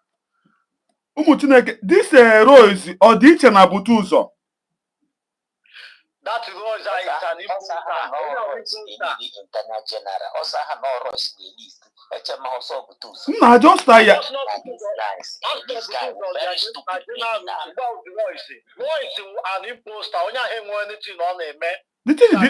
The thing them surprise you. Can you continue? Liberation Army on ground who are standing jigibam to make sure Biafra is not taken over overnight. Thank you so much for all your sacrifices. It's not been easy to be with our supreme leaders since 2012 and 2013. And then coming down to 2020, then we metamorphosed into the Liberation Army in 2023 in Helsinki. And you are still here standing your ground to make sure Biafra land is not taken over overnight. This is why we say, if you kill Joshua, or if you kill Gideon, or if you kill David, you will need them in the day of battle. And that is when you will come and regret of having killed the David, the Gideon, and the Joshua that should have stood the test of time to defend your homeland. It's not just you, but there are thousands and many of your likes defending Biafra land. But they are all under your central command. We salute you, yes, because it's not easy to defend us, and yet you see some of us still coming out to castigate you, to call you names, to downplay your efforts, and to demean your efficiency. Just like you see many of us coming out to downplay the effort of our supreme leader and also demean his efficiency and his existence and all the sacrifices that he has done. Martin Nnamdi Kanu has lost many things, including his family. And when I listen to you, General Igwe Butuzo, the CDS of Biafra, you said something that you have lost your family. The zoo terrorists have taken your family as well. So some people don't even go down to listen to the audio message that you gave us when you were enraged by Onye Army. There are things you said there in that audio that when I ponder, I come back to understand the sacrifices that you have made. This is only about you. Speaking of, how about the rest of the generals and the personnel? They have sacrificed and lost many things just because of Biafra. And that is why Sonny will not sleep and wake up and hear that there is one monkey that has risen to come and destroy everything that you have been fighting for us with Prime Minister, with Onye Ndu, and the entirety of Biafrans in a twinkle of an eye, and then I will allow it to happen. No. That's why I continue to say, except I sleep today, and then I don't wake up tomorrow. That means I cease my breath. That is when they will be able to do what they want. But as far as I breathe tomorrow, no matter. I want to say thank you to you, the Chief of Defense Staff and your entire men, and to all Biafrans. Today was sit at home, and it was marvelous. We thank Biafran people. Ụmụ Chineke, okwu a this guy anyị kwuru ama mgbe unu tikwere ya ntị ọfụma, tiga deeply eye on it, mana ihe that guy anyị kwuru before ya okwuwe ihe ahụ o nwere reason no. Ama m na ihe m na-ekwu. Before this guy ekwuwe ihe a, o nwere reason and o nwere ihe karị ya obi isi ike o ji kwuo ihe o kwuru.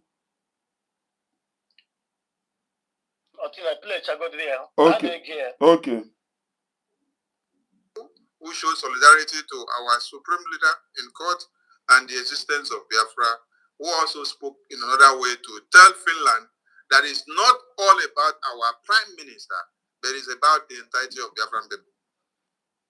And that they stand in solidarity with our prime minister, and the prime minister was ordained by the Biafran people to speak for them and to defend them. So all Biafrans in diaspora and in the homeland donating in one way to another to see that everything moves on. We salute all of you. Let me leave the mic to my minister Ajare and my minister Betty and my minister Paul and every other minister that will be coming in to say one or two before we continue the conversation of the day. We salute all of you and you're all welcome. Thank you, my formidable and able Minister of Information, my boss. I appreciate you, sir. And with all the protocol observed, I will not forget to give my obedience and loyal salute to the Chief of Defense Staff himself, who deemed it fit to spare a short time tonight to even grave this particular occasion. Thank you for all you do for Biafra. I bless you indeed. Fellow Biafrans and lovers of freedom, this journey will end us in Biafra completely. A land we will secure for ourselves, the glorious land of Biafra that will not see corruption. The glorious land of Biafra that every other thing around that particular country, they will all seek to hide under that umbrella called Biafra. Because we will be the only true democracy around in that part of the world, will be the only true country, safe country, rule of law country, a country that respects its own. That is what we seek to build. And believe you me, we will not stop at anything to get the job done. And these men you see are men of steel, and we will not bend. Whenever born that person, we will stop us. We see the lion of Biafra, who also culminates to be also the lion of Africa. I tell you, Martin Nnamdi Kanu is the lion of Africa. 4 years, and you see him vibrating.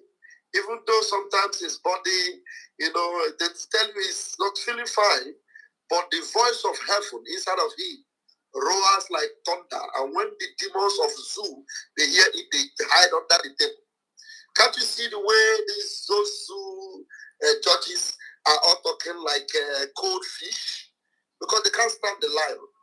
I'm telling you, all they will do is just continue to rigmarole around with all their fake and their lying demons. They will all be roasted by the fire of God. Believe you me, we are here to do justice. And everyone that is joining us tonight, please make sure you share this program and let every Biafran come to this summit tonight. Because tonight, we are going to show them once again that we are ready. We're ready. And Biafrans, want to salute and appreciate you all for making sure that this day have remained Mazin Nnamdi Kanu's day. And our Prime Minister, you can imagine this Mazin Nnamdi Kanu, for whom you all sat at home today, and if he can be this vibrant and strong and tough, imagine his son whose food is chopping iron. Our Prime Minister, he did chop iron. The last time we spoke to his attorney, the lady said the rate at which the young man is chopping iron. He doesn't know how to describe. He said he's gymming too much, as if he knows that when he comes out, he's going to finish them all completely. He's eating enough of iron, a man of steel. We are ready for this, and then we will kiss the zoo goodbye. Thank you very much. As I hand the mic over to my beloved mommy, Wada Betty. Thank you. Thank you so much, my minister. Thank you, fellow Biafrans, for always joining when we are here. We do appreciate all of you. Today, when I saw my Supreme Leader Mazin Nnamdi Kanu roaring like the lion that he is, he told one of the people making noise to shut up when he is talking. I raised my thumb for him. His daring nature is what makes the zoo and all those Southeast politicians to shake and quake when they see him. I was very happy when I saw him today. During my program in the afternoon, I used it, and everybody, they were all happy to hear his voice. God will continue to guide him and protect him. And my greetings goes to my Prime Minister, wonderful man. We love him. We love all of them. And to Commander Ross. Commander Ross, I salute you. You are a great man. A tough man. We love you. We know that without you, we wouldn't be doing what we are doing. But I pray that God will bless you and your team.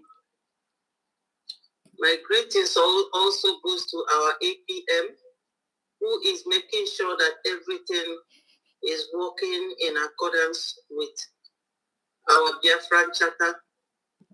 Everything is going on fine. My people, anything that will be good, it doesn't come easy. When Biafra will finally come, my people, you will be so proud. So let's just take it easy and keep moving. Steady and slow wins the race. Thank you, my ministers and my fellow Biafrans. Thank you, Minister Betty. Thank you so much. And all the ministers of the Gospel of Biafra, I salute all of you. And we still have more of you on the Twitter platform, on TikTok, on YouTube, on Facebook, on social, and all around. Please, if your network is strong enough, you can join us in the studio. For those of you that are on the formidable BRGIE media platform on Telegram, if you have a good network, you can join the studio, you speak. And after we finish a bit on the studio, we will now focus back on the Twitter so that many people can continue the discussion and aid their views. All right. Our Supreme Leader has spoken today, and you can see the fire in him. He is not backing down, and he is not relenting, not one bit. So what does that pose to us? It says we should keep the fire burning. No matter anything that they want to do to weigh us down, it's a very strong message to us that we should not allow them to use anything to sabotage our efforts or to downplay everything that we have done. So, and then we have our fundraising that is, our sit at home that is coming up. This program is mainly for us to create the awareness for the sit at home and also for Biafrans to know what happened today in the court. Sit at home is on Thursday, Friday of this very week. So we are going. Daddy, can you continue? No. Their voice are this low. How about another voice, huh?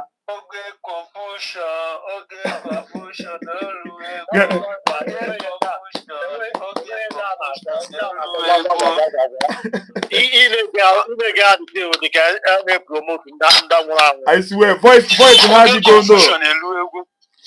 Imagine how happened. Confusion kind of now. How happens Commander Butu, General Butu, Zozi Commander Royce, because so organizing Royce.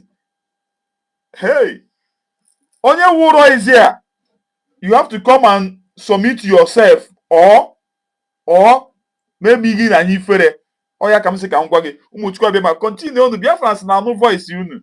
Even ever before, let me call him that, but even before, Vam they make program 247 or they cool General Butuzo.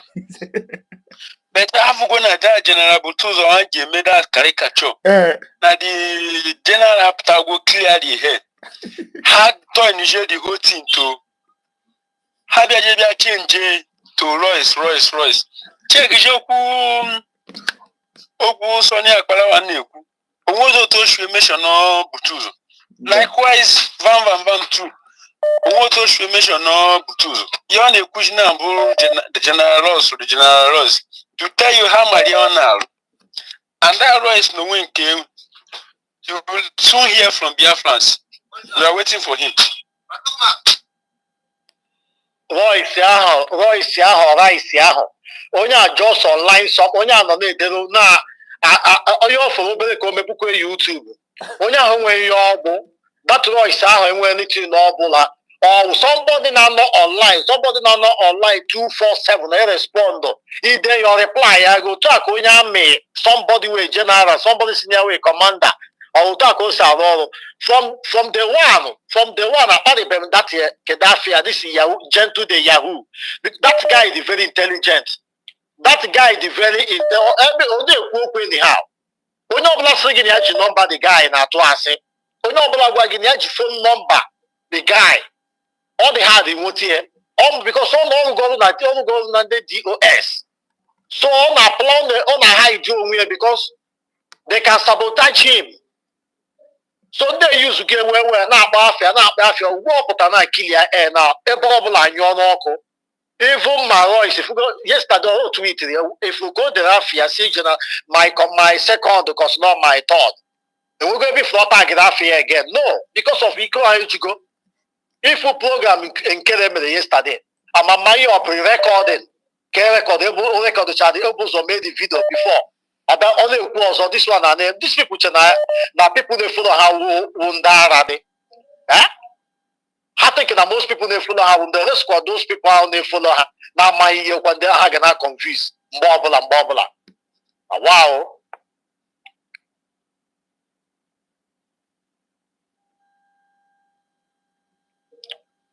Onabula no kweke bola bola kiti. Anabaya ko onabula. Hana talk you. Hana. Yeah, one then. Let's go up. Can I chukwa another one? They will no move Biafra. They won't watch it.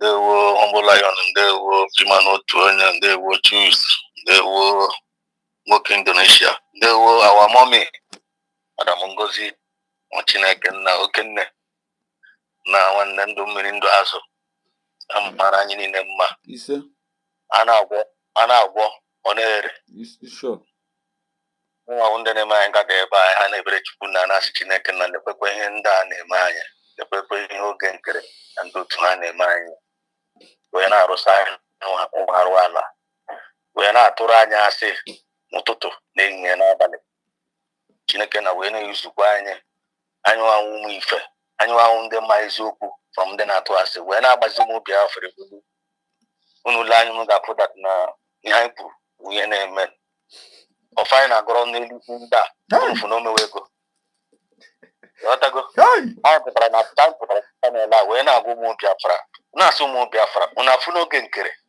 unu afụ na-asọ na-akpara awa unu afụ na Chiamaka jere na ndị ahụ ndị ala dịkwa na ha ntị na onye ọbụla na-ege ndị a ntị na ndị ahụ deceivers eche na egwuregwu ka anyị na-egwu anyị wee jide ebute ụzọ nke ya mgbe after o mechara voice note nke emere wee gbazie ya olu si ya nwanne ọrụkwa enyi na-ege oge nkere okwu ị na-ege ya oge nkere okwu n'ọkwa gị nwa ọkwa ndụ gị ka a na-ata gị ete na ha yuzichakwa gị a ga-esu gị iwu and ha ga-etipịa gị. And I'm very, very, very happy yesterday when news from our able COS, DPM, Dr. Ngozi breaking news. And the so-called Butuzo, which I go get back to Nigeria and to Biafran government. Now only one government, only one command. No nobody in Biafra when I buy it, na social media na contact ko ibo. And that disease there. Then Humble Lion when music I will matter there. Kamrazie in this on a power after that breaking news. One not going to Sona Prawa, only a reduce go. Hey! And I make the time when I was the commander Ross. Then I'll be with the Butuzo. Now confuse one done my bum move up and so move Biafra and Sonia Natro Hasi. Biafra. One I don't know how in a minute Biafra again I got through Hasi. I noticed while I'm in a throw Hasi. How about Augusta? Biafra and then I'll be born. Biafra and then I'll be born. I be born on the internet. How naked in you have to go once after that in name make sense. One idea. One even a channel line, you better tell a fine. I put up I sacrifice our time, but I don't area our brother home. Big up one you need not to ask here. I am not to ask it. I am a woman Biafra. I don't know Biafra in a guy. And as time goes on, okay, for us on our power, we find sometime Ajare, Chiamaka Ajare. One day, I put on a studio one day. I buy a mic on her touch here. Now, particular cabin. I passed my mic to I passed my mic and another person go. Only you I your pass by mic. You go. Can make more sense? Yeah, the rhyme. Nakam kwan ko na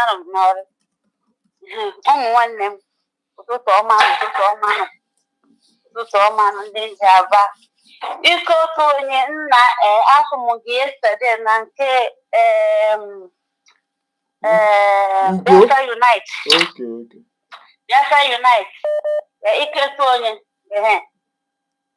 So nna afa na harapera jere. Afa na-apụta na-asị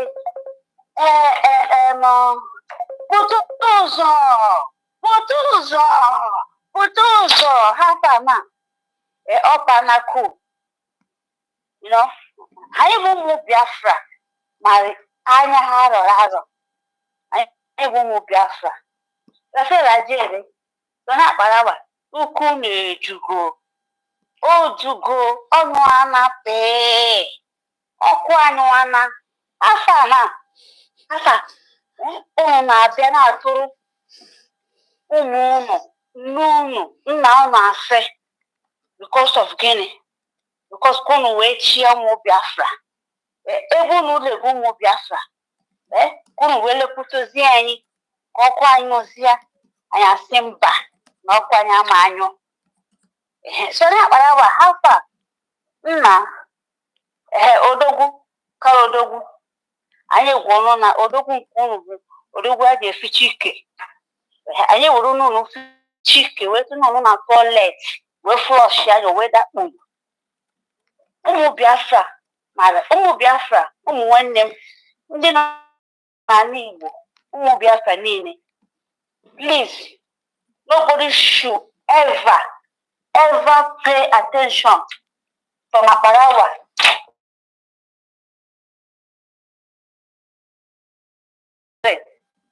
thinking that we don't know anything.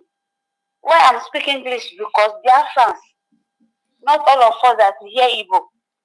Please, even though Sona Barawa is your brother from Akwa Ibom, from River State, sit down and think and said, no, why people are calling this man?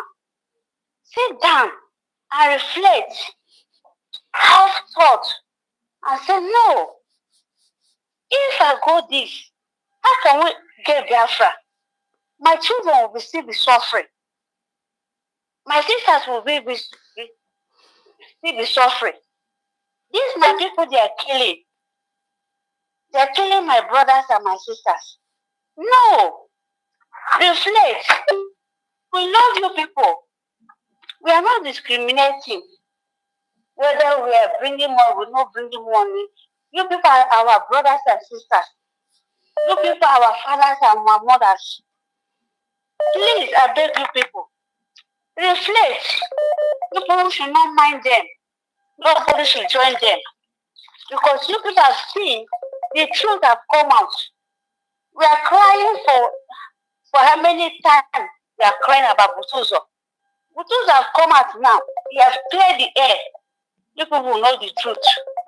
Please, my Bible people, my Rivers people, the best thing is our government. Government of Obatobie, government of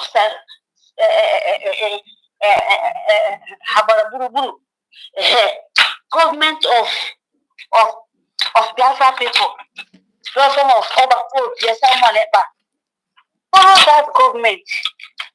They will not deceive you people. There's nothing like government. There's nothing like government. There's no more individuals. Please, my people, if they're donating, you people should not go and donate in Sona Barawa place. If you people donate in Sona Barawa place, you people now are not written in our government. And on the last day, you will cry. We don't want anybody to cry. Because we're here to do what? To make our place fine. Apart people, if you are looking your area, if your area is better, no.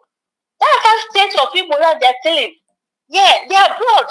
We're in abroad, no matter that we're in our lands. Look at how we develop everywhere, building our houses. But it's not our house because of our houses. Because there's no education. There's no hospital. There is no drinking water. That's why we are fighting. That's why we're telling you people. Don't follow Genkere. Genkere is a deceiver. Genkere have said, yeah, our prime minister. Okay, think about it. How Genkere will be writing letter to Finland if it's not to put Biafra? Yeah, who review it and tell these people to send the letter to COS? Our people will not know. People will be thinking that no, why are we talking about Genkere? Look at what is going on now. Please, my brothers and Bible, we love you people. We are one, and we are continuing to be one. So now, Barawa will never divide us. I hear my mind. He said, ụmụ Chineke, enwere one m chọrọ inye Sonny because of that message ahụ mere. Sonny, enwe ni propaganda iweta n'ebe butu ụzọ ọ nọ. Ka ị na-echi ya eche, ka ị na-apụnanị ya apụnanị, ụra ahụ i kwuru si na ị ga-ehi, ị ga-etete ya n'aha Chukwu Okike abịa ma.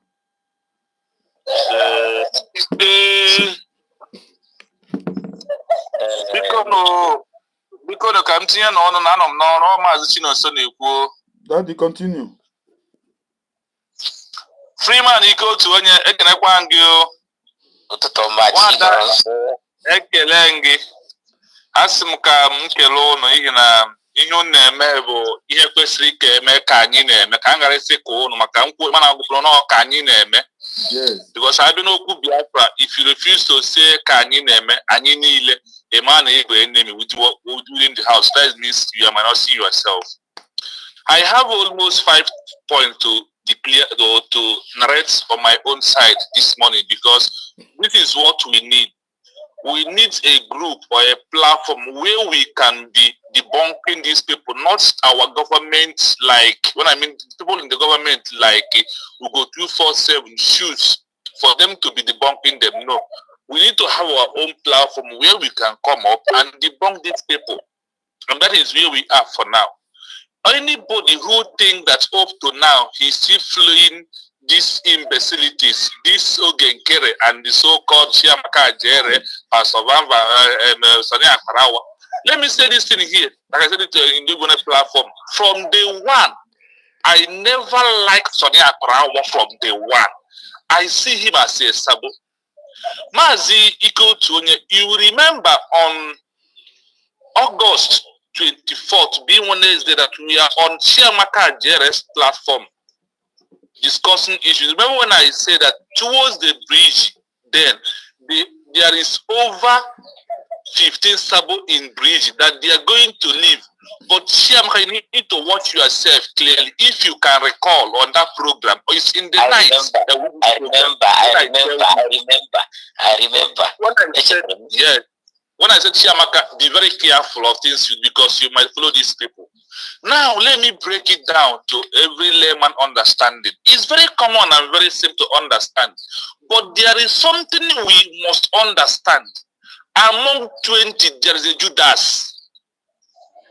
In this Biafra liberation, there will be a Judas until we finally go back to homeland. Even when the government stands, there must be a Sabo. Let me take a little bit movement on what I'm saying to make others to understand it. Go to America today. There is those who are Sabo against Donald Trump.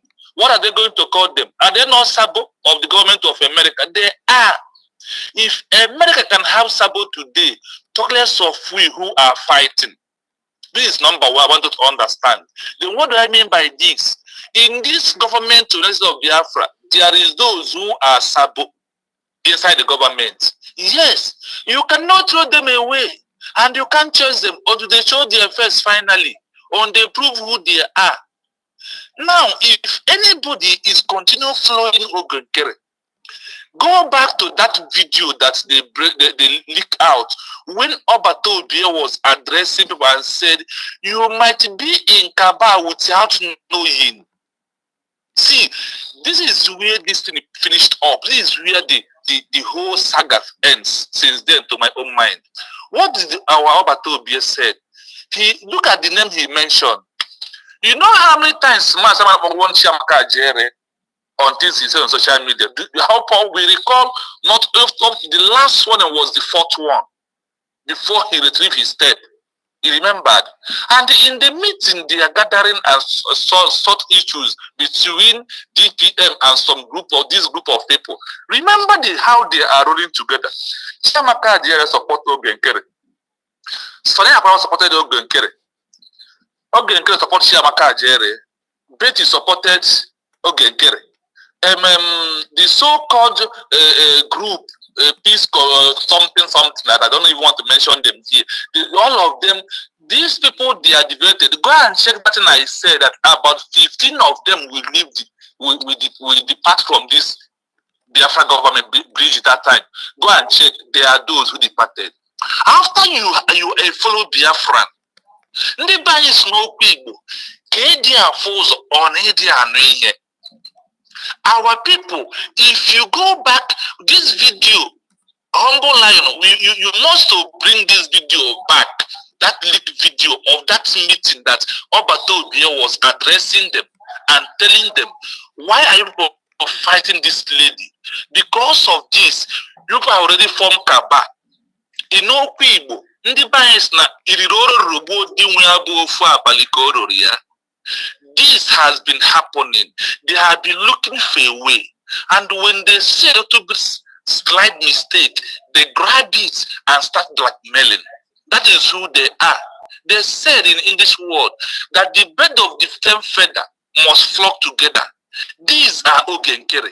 These are Chiamaka Jerry. These are Sonia Parawa. These are Betty. These are the whole people in this kangaroo movement of their government they are doing now, and which we know it cannot last. So up to now, if you are still asking yourself, you are still on the fence, you don't understand, I am confused. That is why I said a fool at 20 will be a fool at 40. A fool at 40 will be a fool at 80. A fool at 80 will be a fool at 40. His fool of his life will enter in the grave. Ask yourself, where are you? If you become a fool since all these things is happening, and you had that big video that Obato Obie mentioned these people, that you are forming a cabal without even knowing. 555 vision from a cabal enter without even knowing. How do they grab him in? Because of money. When they say that the money is the root of all evil, for those who love money, for those who are hungry. Patiopas in music said that he has found out why people become mesocopant. Do you know what he said? He said, because Hane team what I can see where Hane team what I can see where Wolo, Hane team what I can see where Bamoto, Highway on Dioshi, Ne Tiri Umande Amandioshi. That is Siamaka Jere for you. That is Sona Parawa for you. That is one diabetes for you. That is 5 vision for you. That is though they say in this cabinet. They are the people that when you get to all these languages of wars, what they mean, and you see them there. So if you are telling me that you up to now, you are not understand where we are going, you are fooling yourself. We that has been on ground before we left, you have never seen me talk about Butozo. I only tell Butozo, if you know what you and I, that we always stand on the truth. If I left Nigeria, stand on the truth. Do not deviate. Do not make any move. Don't speak word that you're going to come to regret. And I'm still saying this here.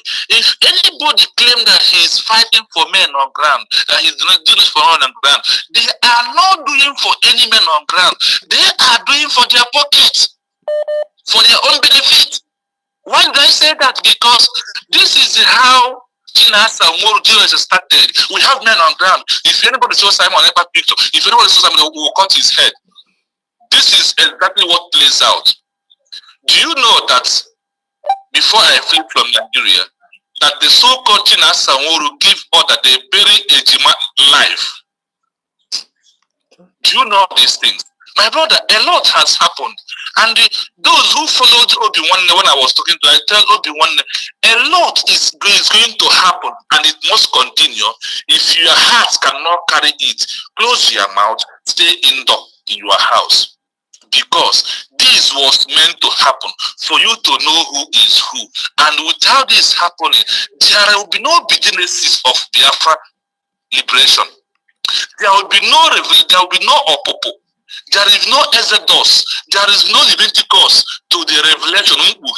This is where we are in the way of Biafra. That is why all this thing is happening right now. Ask yourself a question. Where do you stand?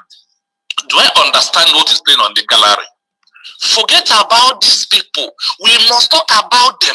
Anybody who come and say, hey, we are fighting again. Yes, if you not debunk this lie will be deceiving our people. But I thank God by now, go to their platform. If Chiamaka Ajere was having 500, now he has 37.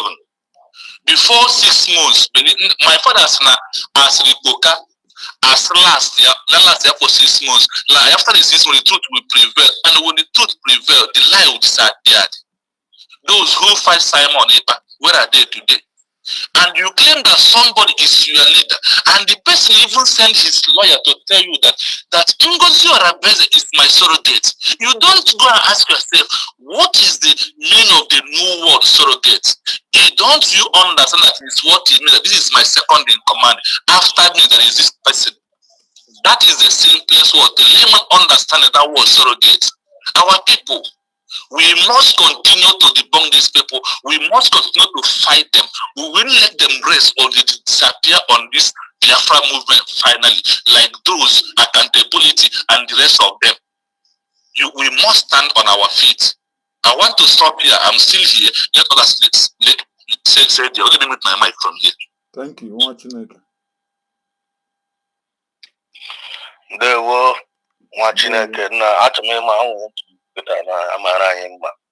this our brother and car, Peter, brother Chino. So, I won't know with the Obi-Wan platform, right? Yes. Oh, goodness. Oh, strong man.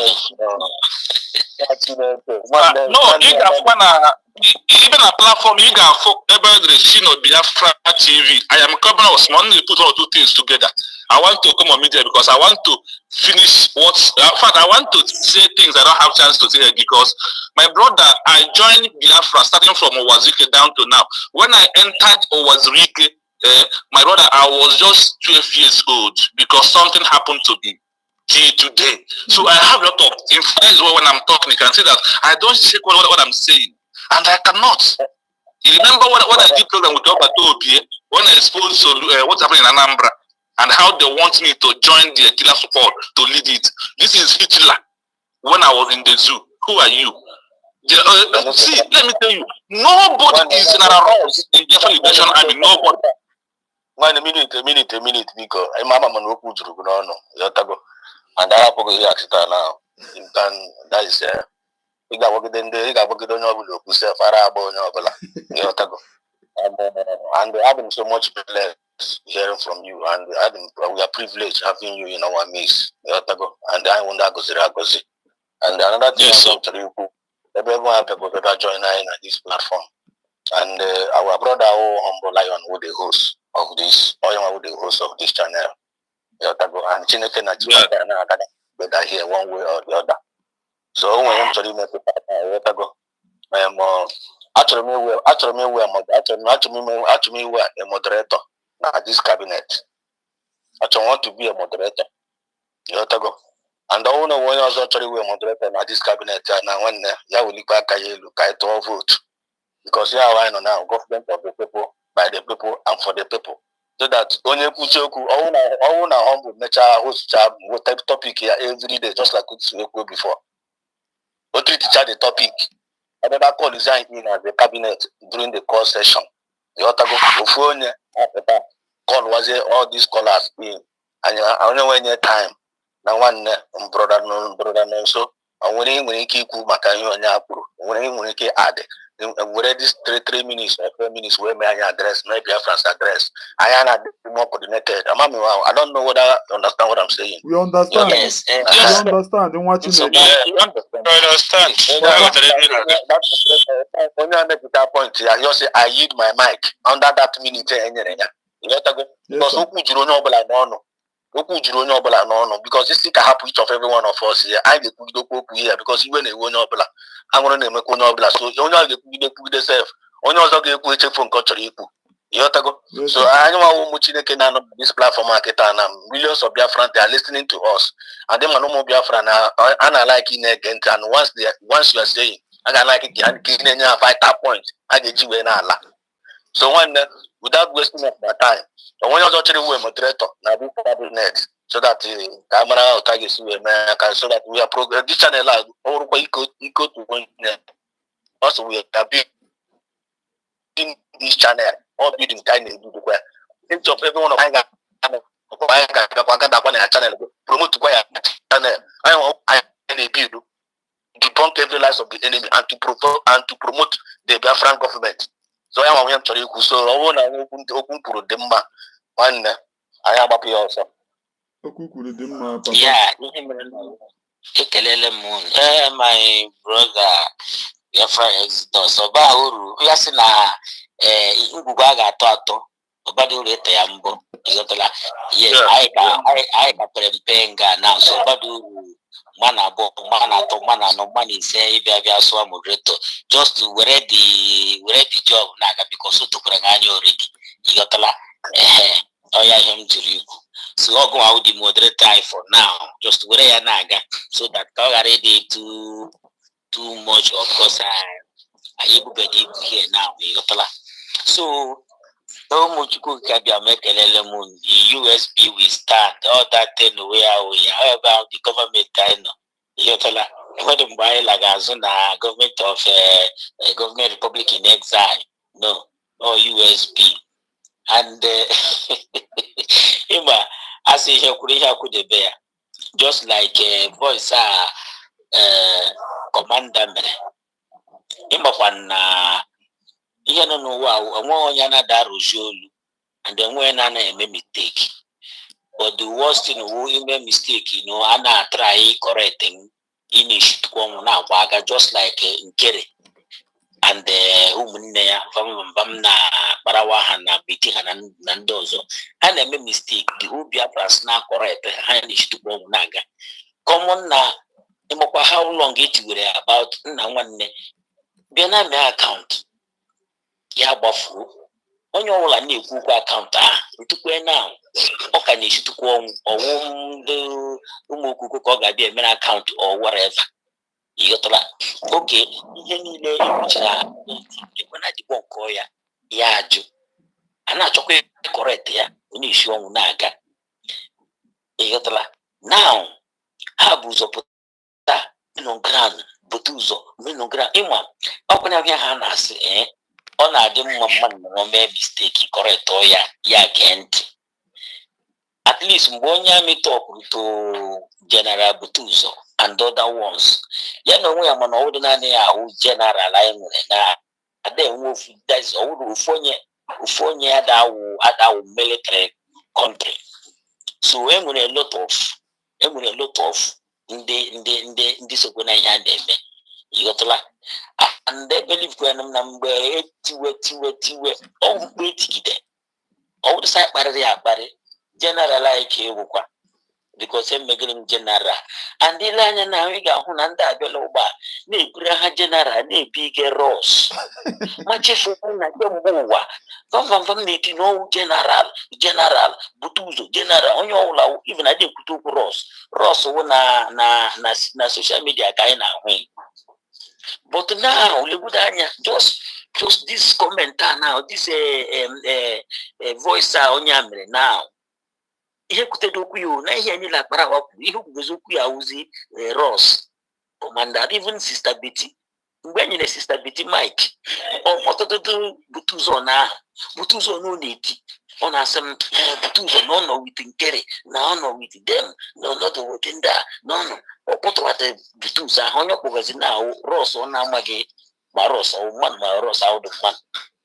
It's just like where that Dorama Putakora, ne Baba, now, General Butuzo. No gapota, no lua chance. You just put a lua chance or one. Igis and no go say the general over general. I my handle through DUS before ya bow batahana na koba to be. So we know say now we are nearly busy. In our why na as soon no silent, na soon change phone number. You got a nigga papotao. That's why mgbada na-ebe akwa na-eti ya na akwa manometre na ihe niile anyị kwuru maka onye ọbụla na-ekwu ma everything is in a human being. Mgbe akwa niile a na-ebe marakwa mara na those people ha dị ebe akwa even ha dị akpọta ya pụtawa even ha na onwe ha jọsụrụ gba nkịtị like ihe na-eme like ụta asawana ha na pig in the creek wu asari dokugbo ndị ha kpọtara and this guy adaghị ama na ha amado onye hụ ha amaghị onye ndị amị anyị onye ọbụla ha nwere onye amị ihe wode enyere ha enyi man ọbụla enwere enyi ụtọ ọbụla enwere ha nwere ike inwe n'ụzọ tipịa ya not knowing Norway. So you have to oya ihe m na-ekwu ị na-azọ efile no Biafra ka ị na-azọ nwe nke ị na-azọkwa just like that our brother ha just were mgbọtị ige n'aka wee gbaa ya egbe. They can do it to anybody and ị ga-apụtakwa fight for yourself. Just like that. So only this voicemail you put now ị gere ihe okwu emechakwa i reply another thing again. That will really bomb hit to them, to each and every one, to all Biafrans, even to Kere nowhere, especially to Vam and that power. na-asatara mmanya nwa onye ara ị na-eti ya na onye oke bute ụzọ ọnụ akwa ọ bịala ike agwụziela ya na ihe nzikọ ahụ gbawo Ross anya na-ebupụ Ross because anya mara onye Ross nobody talk about Ross kemgbe ụwa ha na-eme ihe we don't talk about Ross onye anyị na-ebe akwa ya na-eti na-adị ya gaa ebe ka ị nọ this bute ụzọ now and thank God the only government I will USB, United States of Biafra. You got to go, and there where we stand. And we are not going back to government, back to exile because no one. You got to so we're back. I know she can. And Biafra's need mega and who make it possible? Oh yeah, we have the mountain now over to our COS Naka. And why we are here, Chineke mere our brothers no we should kind of here name here ihe onye dị na ndo Biafras anyị agbagada saga ihe anyị nọ here na name awudu saga oge no kai pụtakwu no o to shidi onye ọbụla n'obi all because of Biafra akwụrụ ihe mere na court yesterday onye ndu na court yesterday n'ihe onye ọbụla na-agwa that old man say you will fool you don't know anything enweghị ihe ịma na-agwa sị na onweghị ihe ịma na iwu a fool ịghọtago and again nọrọkwa n'ihu dị na-agwa ha na ya ihe wụ right ya na ya nwere right fight for Biafra ọ datụ ụjọ egwu hapụ ke ndị politicians na-ele aha ya osoludo onye ọbụla ikwute okwu Biafra anasịghị ekwukwele ikwute okwu Biafra asawana kpọtasịa ụmụazị ha bịa n'ihi efe na-ajenye who is Papa Biafra. Just imagine ọgwa ha hụrụ Papa Biafra yesterday na court ha na-ajị that guy ya nwere film mega na-azị who is Papa Biafra na onye Papa Biafra you are Biafra keke anasị indigenous what is IPOB indigenous people of Biafra Igbo niile onye ọbụla wụ indigenous people of Biafra hapụgodo na akparawa na onwe ya mmadụ ole tụdala vote na be ha enwe n'ego ọbụla ewetara from their side nothing enwede okay ọ na-ebere akwa gịnị ka ọ na-ebe ya nọrọ tie ya na-akparị the indigenous people of Biafra especially the Igbo Biafrans ọwa anyị nwa ka asọfa ihe a niile ọwa anyị nwa ka anwụ ihe a niile then why our general ụzọ na-agada akwụrụzie mana na yes na mmiri a na-achọkwa iri onye ọbụla because ile anya that side a ogurukwe na onye eso asị ya don't make call ma owo ji contact ya if you sit back and watch and relax look at that side ebe ahụ onwe ihe na-eme ebe ahụ even sit at home ya na onwe na-apụta enye 2 days sit at home na be ha na-emesi 2 days sit at home on Monday sit at home anyị na-eme message na ụra anyị wụọ akwụhụrụ n'ime ahịa ka mmanụ pụtara na-aba na onye na-aga-akwụsịrị na onye ga-apụta emepe shop ya na ọpụta on Tuesday a ga-agbachi or whatever. Yesterday was sealed and locked. I got the hand because spirit will be a France spirit. All for that one not take over.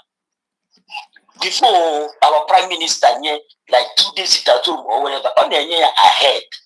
I do nkiri na ndị agara just mapụta nnọọ na Friday ya wee chi na nwanne echi na enwere sit at home nga aga ọ na-egbuchi ndị mmadụ even nga iwe na-ewugodo onye ọbụla na nwa niile egbukasịrị nga iwe na-ewugodo onye ọbụla na ha stop our armies to work ofujojo na ya kwuo ya nga iwe na-ewugodo onye ọbụla na ego niile a na-atụ ya sizie nga iwe na-ewugodo onye ọbụla na Nigerian gọọmenti bigere ya ego onye abụrụ ebe ndị destroy ihe a na-eme but na Biafrans nọ na home and abroad ada anụ ihe.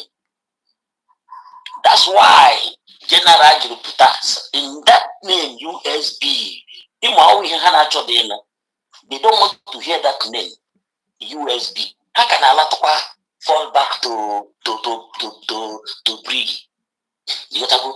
Just like our brother pụtakwara yesterday ilekwa anya enyi ya ya gbere aga ebe ahụ mana ka m tipụta ofu ihe logo jikwa pụta akwụkwọ that brig and ihe niile o kwuru lagakwa aka ekwe mana time ya erubed mana time ya rukwe anyị ga-emekwa ka ọmụna na nna nwanne hapụkwa ihe na-abịa akọrọ anyị ịghọtago anyị nọ nwaanyị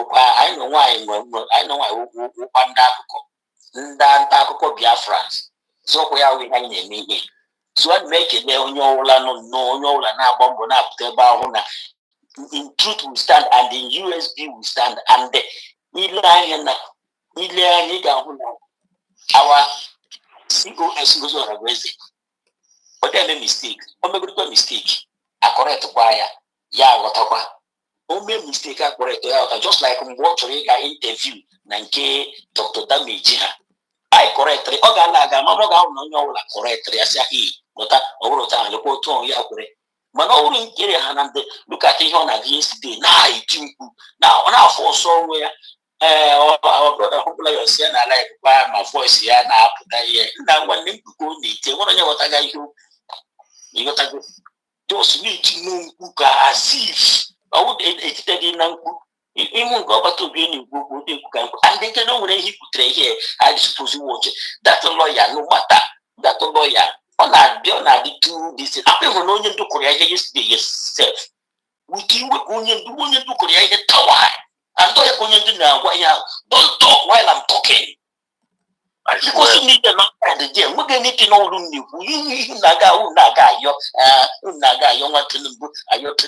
why are you begging? You want to say, only do Jiwe, Waraka, Azaka, Kuwada Gayanya. Now you listen also. Before don't talk while I'm talking. Come on, get into so. You go. The father of Biafra. That question now, Omasawana Jiga, that boy. Who is the father of Biafra? Are you how we are yesterday? And we are, no matter whatever happened, we are happy that we do no strong, heavy, and mighty sound. Okay, good in yes, Nakachudia. Akachu Kabia Monedo, and Oteko Bisadi Nagani. I use my mic here. There were the man he go to Enya watching it. Biafra no Langa na only for that nine make a very good progress here. And they believe Nante into an over and where. Oh, in Abata, you may click here the like button. And I subscribe to my channel when I work on humble like or kitchen that you and I. Before you know about that, Nefuna this channel.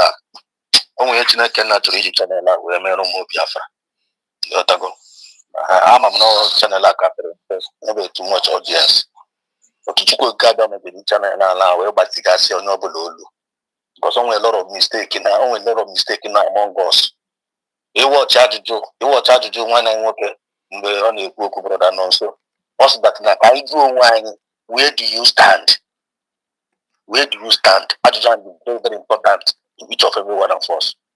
You watch you go to any lecture on the Quaketa now.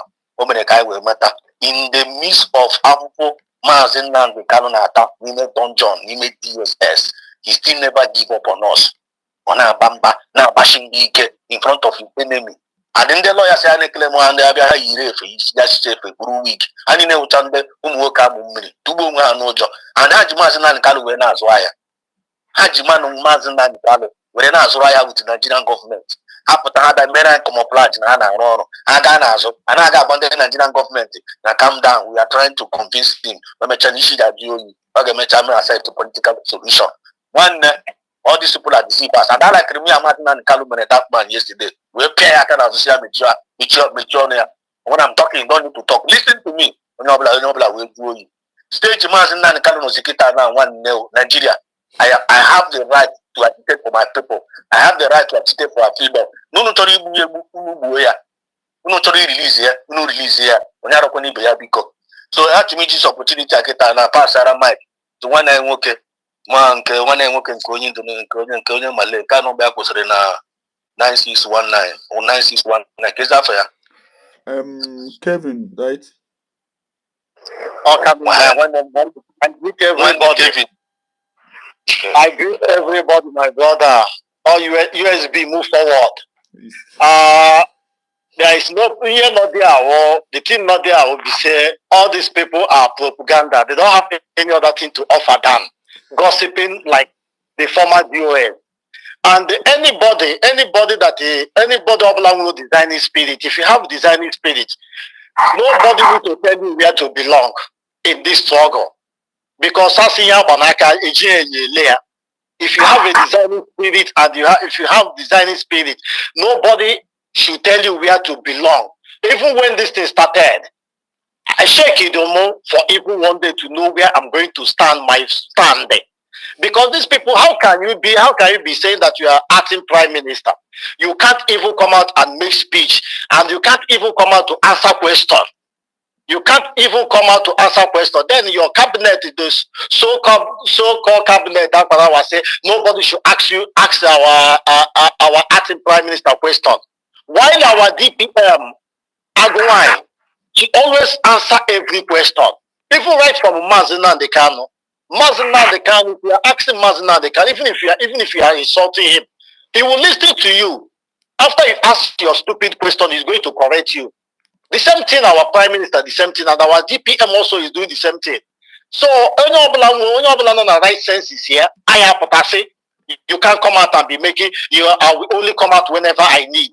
Is it not an insult? So tomorrow you will be talking about that you want to become an acting prime minister. Who will give you the order? In a normal country, we are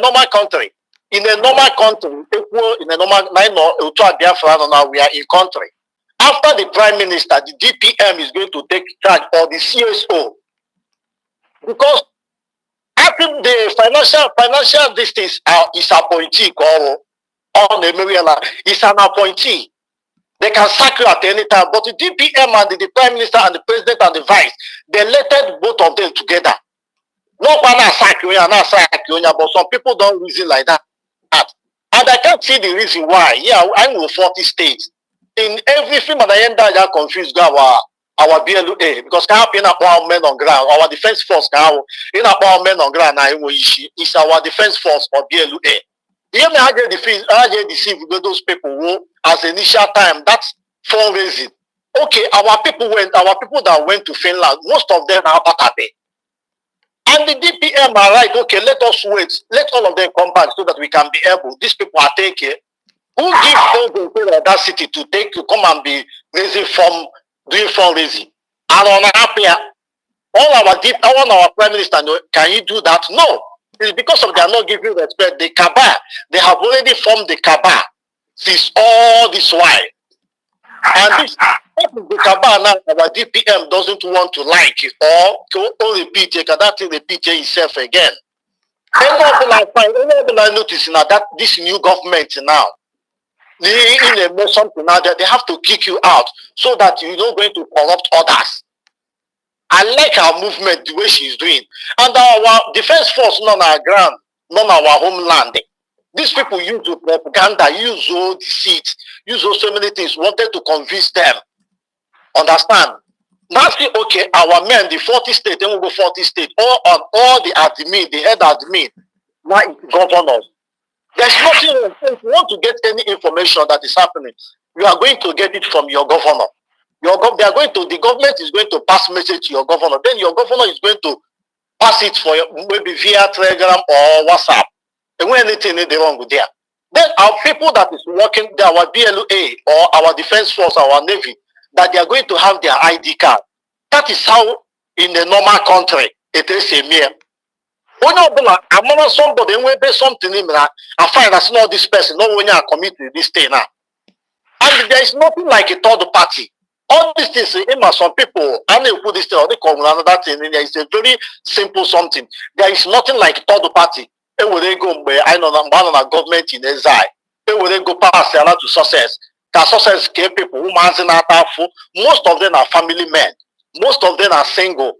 Most of them they feed on where they are feeding their family. Do you think it's easy to sleep in the bush? Now I dodge so many things. Okay, that you're not going to have any third party again. They want to go from that your ID card.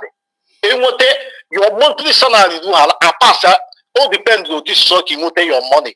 Naturally use account to your wife, good and fine. You present it to the government. Government are going to record it. Only from 2025. You will be receiving your money from your own direct, not giving somebody third party to come and give you. Yes. In every 40 states, that is general. Then I don't overrun general. Some of them don't know all these things. Understand? Overall general that is going to be controlling them. The whole 40 state of Nigeria, the 38 state of Nigeria with the governors. Maybe I wasn't the main president, then was something that the president in order. Now this state I may do that. This is government. We are no longer in government in exile. But these people want to try to block, because although I'm not going to blame them, because they are working to the template of their paymasters. So they want to destroy whatever this government have already leveled. How can you say, okay, come and do account, very simple something? We started insulting them. We started calling them names. Okay, they give you money to establish, to do new uniform to our men, to our defense force, so that they can be able to present them on this 29 declaration. You eat the money. In our Maryland office, you remove the picture of our great leader, General Odumegwu. You put your own, and you never come for even one day to debunk all these things they are telling you. Then you call yourself a nonsense African prime minister. And those people that is following you, they are not giving you advice. And you want us to be contributing money to be given to you. So you have money, you are a big man, you are multi-millionaire. Okay, rest my case here. I keep my mic. I can agapa. Thank you. I want to Chineke na gozie gị. Nwa Chineke na. Ụmụ Chineke na na-ekwu okwu. Ụmụ Chineke na na-ege. Onye ọbụla ga-enweta mgbabata na channel a ka ọ ghara inwe sense. Because ihe anyị na-akụzi ebe a bụ ihe ezi. And onye ọbụla onye kwesịrị ka anyị kwesịrị na-eme. Kịta na ya emeghị agiri kịta ụmụ bịa kwụ n'ugbe ntị ọfụma. M ga-afụ na anyị niile ndị nọ na this group a kịta na anyị mere agiri that na anyị emeghị agiri. Anyị amarago our stand. Our stand anyị nwụ na anyị sọpọtụrụ Maazị Nnamdi Kalu as our supreme leader na-alụrụ anyị ọgụ na war front. Anyị sọpọtụrụ PM Simon Ekpa, onye nke gbakwara anyị war n'ọkwa na pụtara na unshakable will continue over the war. And I support the Biafran government led by Dr. Ngozi Orobeze, Nwanyị Kibe ya. And I never get now debunk every lies of the enemy.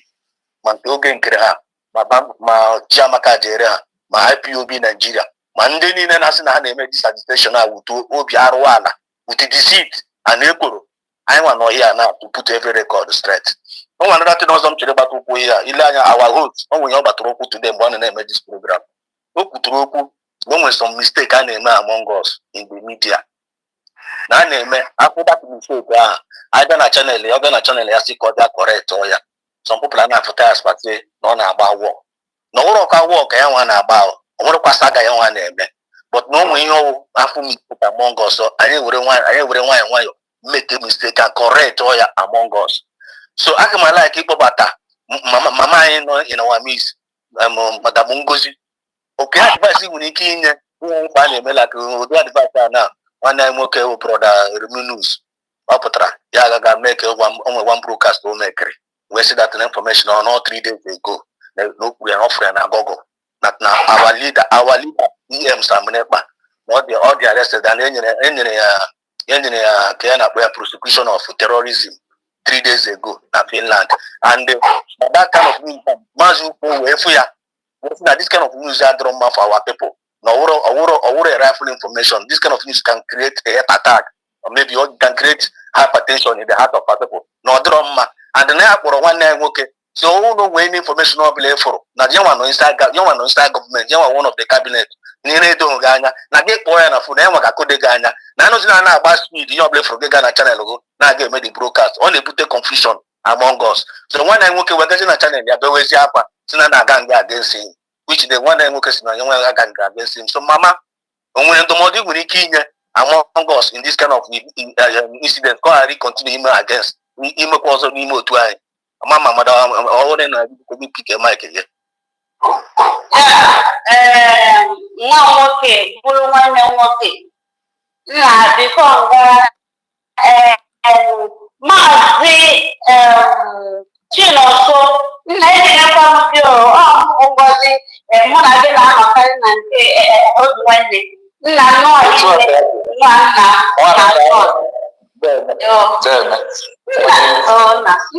okay. Nna m bụ ejumajụjụ a ịma ihe anwa m gara ụlọ ọgwụ so bịa n'ụlọ ọgwụ so tinye ma data so na-ege ihe our brother Remedios na-ekwu ịnara anyị lọgwụ ya nkọ na nwanne anyị nwoke ka ọ bụ anyị yawa na mmadụ bikọsitisi oduwe nọ na dis media oduwe nọ na dis na-ezu onwe ya ozuzo so anyị nwabụ ụmụ Biafra may appreciate na-asị ya ga-ahụ pedentedika ibe ya bụ na ihe ọba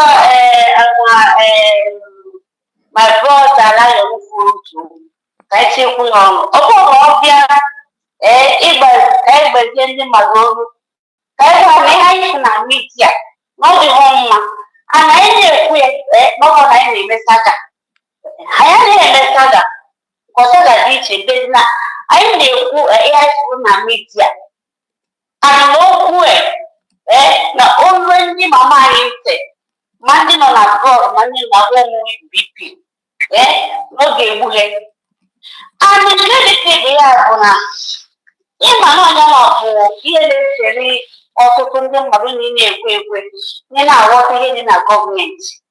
This is gọọmenti ịbụ n'ụzọ ihe ụzọ wee kwuo ihe dị bụ eziokwu iji gọgụ ha na-ekwu Google translation ịbụ Google na-ezi mmadụ ụzọ Google na-edofu ndị mmadụ ụlọ ada n'ụshọ tụnye ha n'ụshọ so biko naanị nke ọ na-ekwu ya adịta abụ ihe gbagwoju m anya na-asị nwanne ekwere m jus nwanne ekwu okwu dị ụta and ọgwụgwụ nọ na gọọmenti na ọgwụgwụ ma tisi na-eme ike bụrụ denus bịa butere ndị nne na nna anyị BP anyị bịa bụrụ denus bunye ndị bloggers adịghị ya na-akpagharị nna ọdụghị mma atọ ị ga-echegodo ka news pụta from the gọọmenti sọfara na gọọmenti ka ịcha nọ na ị ga-eche news pụtazi na gọọmenti ịhụ ya na ọma our COS to open ibupụtezie ya so that ka ndị nwere opportunity ịnụ ya from your platform. Ihe nwanne anyị nwoke mere ọdịghị okwutu ịma na mmadụ na-ekwu okwu too much ọ na-ama mgbe o ji ekwufezi ofe so anyị pụtara ebe a ka anyị mee ya saga ihe pụtara ebe a ka anyị gwa ya na nna ya jiri nwayọọ bikos n'oge adị mma na ọtụtụ iji anyị a n'ogbo ndị nne ndị nna lose their life and nke dịka ibe ya akwụkwọ nwa nwoke ya ka ọ na-agba na kọtụ onye kweghị mụọ na-eji na-asị ya na anyị niile kwụ n'ofu ebe na iji nwere onwe anyị onwe n'ụzọ na-edi ha ọma pụtapụta onwe n'ụzọ bụ na ịnụgo otu ya na nwata na inwe mmadụ bikos remejis na-ekwu ọsị na onwe ndị mmadụ na finland na ha na-enye ya infọmeshọn ịma na infọmeshọn ha na-enye gị n'okwu ozugbo infọmeshọn ka ọ bụ so anybody can formulate anything and come out in the DC. So nwanne m nwoke otu esi ekwupụta nwekwukwa ya ụta ka ọ dị nna ịnụkwa ya na ha sendere ndị ya lọba sendere isi okwanye ukwu anyị anaghị ekwubukwu na ihe anyị na-agwa gị ijiri ya nwayọọ ka anyị wee na-eso gọọmenti ihe gọọmenti bupụtara ka anyị buru ya wee pụọ na saịd ka ọ dịrị anyị niile mma ụta kwara m n'ọnụ. I submit my mind to my brother. Chineke na-agọzie gị n'ọnụ onye eziokwu ịfụnanya thank God na Chineke na agbamomi nọ in spirit. Anyị anaghị ebe anyị bido gbasara na anyị anaghị ebe gbasara nwaanyị nwụọ and nwanne nwoke were minus Inugonia from us.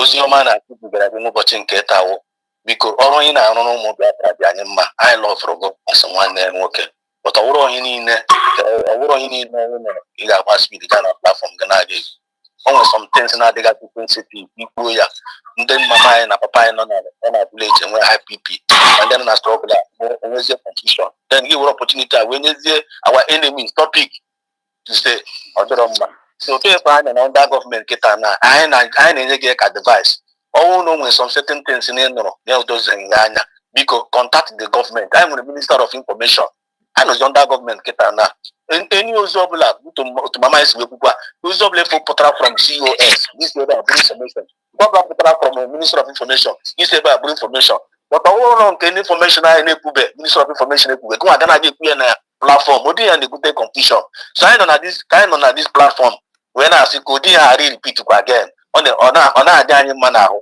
ọ na-eme anyị kakata n'ihu anyị alawa azụ ọ na-abilivu na ntị dị anabilivu na ụmụ Biafra makwa n'ihe anyị na-ekwu such big opportunity na-erupụga to our host onwe certain things a na-ekwu na comment section ịkọrọ time address this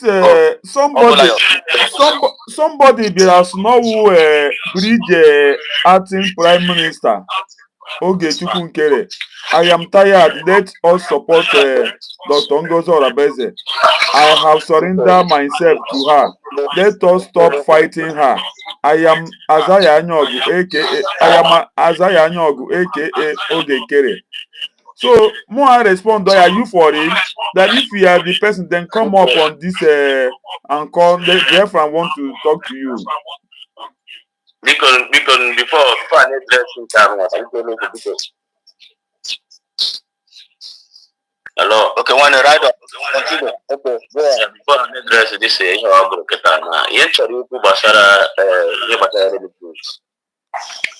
let me just say, the commands will overspeed sometimes in our court president. Always open and then mad leg against revenue only and the mad leg against their platform. But on our them sometimes. What are an ambassador here? But him not chopping marable. Only the government already, like before the Bulgarian news, but when you are not for anything from PM to a day way or something. So you are not moving the Biafrans make against it, and the Hamana issue na the United States of Biafra. And would you know Zoya we equal like this or Mother? So yeah, mother not. The name of that kind we win or both win on a cabinet. Yes, say this to issue because we know on a cabinet, but issue not enough power the media. Then what was it that that's media na cabinet? Yes, we can't use alone. But when I talk here about even on media, who go over and look here how we make follow and which a little bit. Other than Honey Wendy, other programs I never to leave before and I confirm in Foguna now Brezo. Serious the new media as personal support to BPM. You understand? By either way from here, where I think I have a saga, and by the way, by their own platform, I will do a program. But this day, I got a one happy on a one.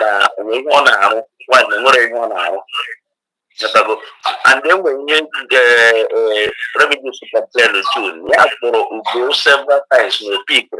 We have another thing, another we go to the India, no cabinet. Only would call or have more game.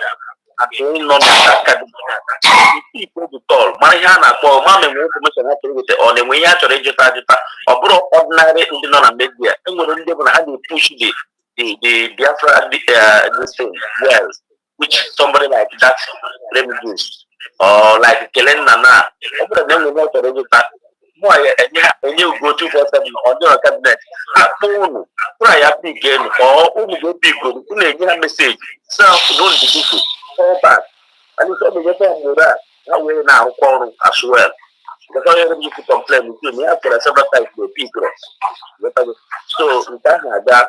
Then, ihe gbasakwara bekee ụzọ laghachiri azụ na mụa I thank God na ọ laghachiri azụ mana asị m ya bụrụkwa nlaghachi eziokwu because mụa mana ebe ọ nọ since oge a ihe niile a na-ekwu n'isi ya ọ mmadụ ka ọ bụ as far as na ọ chọrọ ịrụ ọrụ a mana ewere ego na-akọnfiuzi ya enwe ebe anyị achagbuo ya ọkụ ọgbakwara na ebe ahụ ọ na-arụ ebe o kwesịrị ịnọ. Especially this platform and now. People will recognize this platform. This is a platform as a platform. But in a platform na too much. Before you know it, before next week now, here I got a group of so that's opening la hana what it is. Most especially in person no one young really came up here no one can you mama pia. Or talk about chairs. We can have never bubble here. Yeah, so meaning now, uchu ana ọrụ achịrị azụ a na-asị Chineke na ya bụrụkwa na ọrụ achị eziokwu ka ọ hapụ ebe ọ bịajụkasịa ndị mmadụ ọnụ again. Ya bụ ihe m na-achọ ikwu na his website otu ọ pụtara ndị aja na ndị mmụọ na ndị agbagburu agbagbu na-enwe ihe ha mere pushiri ya ọ laghachita azụ bịa mezie ka ndị ara anụ a na-adị confuse adị na olu akpa awa dị dịkwuo na-abụ enwere ihe bụ na ihe na-eme respect ma gị ịkụja ọnọdụ ka mgbe a na village igwe ewu ịchọ anụ enwere isi gị afọ ewu n'ime ọnụ igwugide ife ọ dị ya na ejidego na anụ a ọlọpụ ụfọdụ na osi ofu ọpụrụ ya tupu ọsọ ọ ihe butu ụzọ na mere akparawa and na so ha feel na ejidego ya omenala ha na nke agwa they don't know what to do again. So we continue to all the women on ground, our defense forces, giving the ground. They will come out and defend what they promised Biafra. And I believe that the God of the land must protect them. God of the land, they didn't. So I'm leaving my mic here. Okay. Papa, enwere m chọrọ ikwu. Papa. Enwere m chọrọ ikwu. Iwe n'iwe nnọọ. Enwere m chọrọ ikwu. Okay. Yeah. This our brother achọrọ m respond na ihe kwuru si na call a na-epik gị. Ịma for example na papa isendera m ozi I did not see it in time because ọwụ my personal number ka m mere gị. Akwe na anụ. So ihe unu kwesịrị ịma na dat na ihe Biafra na unu maka ọ dị form of onye na-achụ arịra ịma a na-eji ihe osisi ogologo esu ya akpụ na anụ so ọwụ gị direct number ya ọwụ private number ya ka o tiri na public ya ha so ọ na-aga ọrụ mebi ojighị ya aga ọrụ akpụ na anụ so ọhịa unu kwesịrị ịmata and the person Eromi Juice na onwe ya so kwesịrị ịmata that's a number okporo ihe mere onye aha ji opiki because that person is not with that phone. He did not go to work with the phone because of his own personal number dị ya ọwụ number o jiri na-eme ihe this our freedom na agitation na ka o tire o nyere o ji na-akpọ ya aha biko onye kpọọ mmadụ ma opiki ihe mana anụ datina ọwụ gị dị enwere chi ike otu onye papa anyị kpọrọ m si ya dadi m ga-enye gị my personal number so that ị ga-eji na-erute mgbe ọbụla ka ọ hapụ dị ka na mkpachiri anya na-eme isi kọl maka enwere m conscience enwere otu mmadụ ga-esi kpọọ m ọsọ ndị mozi ma respond in time m ga-esi hi onye a ga-efi bado si na epik gị m kọl ya because of na ikotu onye ịmago that na ikotu onye the powerful na ihe gbasara this Biafra then na that respect ya private PIG. What I mean by go 247, that Nairobi Jews, so now one of the power medium way. Over that na up measure or for that cause or whatever. Oh my God, here now Nairobi Jews. You get me those kind of people the more strong. In your number easily because who are so now the cabinet, so gonna media. That's what I mean. Because what I actually put at this thing. I use 1 minute for this thing I know now. Ebe na go on social media. Ebola go on social media with the something. Somebody, my brother in Malaysia, my brother, if you insult the government, social media, this to one of the cabinet, suspension or something, you put up public area the government in social media. I don't know why in social media treat you fuck up. Like I will express like a drag. I may follow more now can co-host to bounce steady. Now I'm online. Any cabinet member, the government, social media, we will come out in social media and address your issue. Let me choose to call let me get on social media, do that news. You did not contact any government or anything. You make it just normal the thing. Even most of them I don't know when somebody broke I'm because of ego and on social media or now that YouTube or getting you come out and be say you go on the date, you level the time. You put on social media that accounting, can you much follower, can you respect the comment? Then to address that issue, who gave a right in a phone. That means to go on a phone. To the thing that the thing called it. Those people on air know the thing. How are they going to feel? That is why you go to the na air debunk that thing, and the thing got viral. You can't come out on social media now a news name when you see all the then you want us to be keeping quiet. Or I may keep quiet like that, or they can hear the GOS asking them will test me. They will test me. You must treat anybody. You must treat anybody on a fuck up. I say you no, but you we must that's our work here.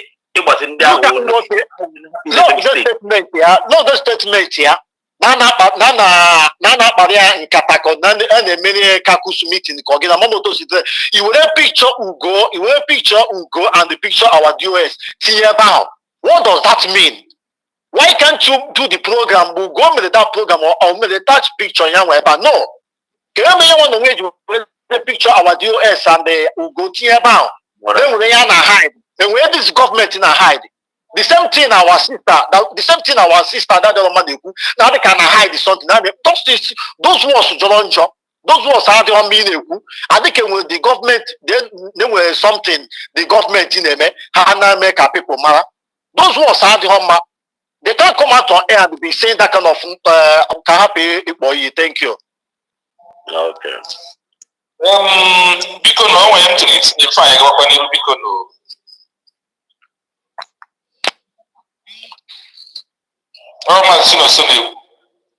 Okay, Mazicino, so Chirego a minute. I'm just a minute. You're coming now. I want important to play now. You have to go just hold on a little bit. And Biko, you have to go just like I said. And that word, always very positive word among us. You have to go. I know ebe a ibi megide ozugbo or imegide onye nta ebe a ịgbazi onwe anyị okwu a na-adị very very simple ama m na Chinonso ga-ekwukwu okwu leta ịghọtago because onwe ihe m chọrọ onwe rolu m chọrọ ka o play ya but this thing is very very simple for us not to be getting confused. Brother Oromi News ịghọtago okwu anyị bụ very very simple before ọbụla na-aga na ya platform na-aga enye information na-edo nga anya make sure even make sure you get any information go from the Biafran government before getting access in their channel. Yeah. And the word adika, you know, our brother Bruna, word adika, or the Kasim, we have Biafran government in a hide. Unuga Pusine use that kind of word. Unuga Pusine use that kind of word. Only you respect your authority. You respect your authority. Almost some certain things so you put in a public it and cause a very big commotion. There is power in our West. When you draw upon a social network, happy and again, you know, make sense. You wanna maybe you're only in America, you attract followers. I got put all those things here because and our brother in a balancing way. Where would have directly whenever our brother will go advice. So in case of incasity, I want another bug on our phone. I try to go back to that person now. No, I keep back. I can't. I have to among us now, I want standing and one this government. I want to so one you. I got the more mature and more sensitive. I believe me and I can drum. I don't think that mistake can make what happen again. You have to go. So our brother, so our brother, so I told my own which I actually go. We actually add and actually got from key correct is here. Give my address. Yeah, our brother, our host here about the acting prime minister. Now I resign to go not to the support was here. So I want to educate. Carry a mic. Okay, thank you, my fellow dear friends. I greet everybody in the house. The best thing and also the best na eba na warrior isi ndanya onye anya adọ maka anya wee dị ya mma n'ime ọgwụ ahụ iji agwụ ọrịa ikwe so ka ije weta ose tinye n'ime maka itinyekwa ose banye anya adọba na-achọ back. I am saying this back to Imalo religious. Imalo religious must come outside to come and apologize for that broadcast government. Now, every government here na high. This is me because my father's idea is ihe na-ekwu nwa amụtaghị ichi dị ndụ ọ bụrụ ichi nwa ka nke ọzọ gara kwụsị ike n'ala. We are no longer in era of pretending or hiding anybody when you have come to insult these two most baby governments. We don't need this in our midst. We don't want it to be happening. What are we fighting for? What are you saying? As a blogger or as a Biafra agitator or as someone who is social media, I have said this account with that number. In every 2 hours, you need to go to our Deputy Prime Minister, Madam Ngozi Orabeze S-Handle, to get the rightful information with her calling Mazi Ugobi, because this woman is tweeting in every 2 hours. Check what I'm saying very well, and you can verify it. If you're on social media, you want to broadcast, you want to do this, and you are not going to the essence of our Deputy Prime Minister, you are not going to account of Madam Adi, you are making a mistake. Because this is where you get the vital information.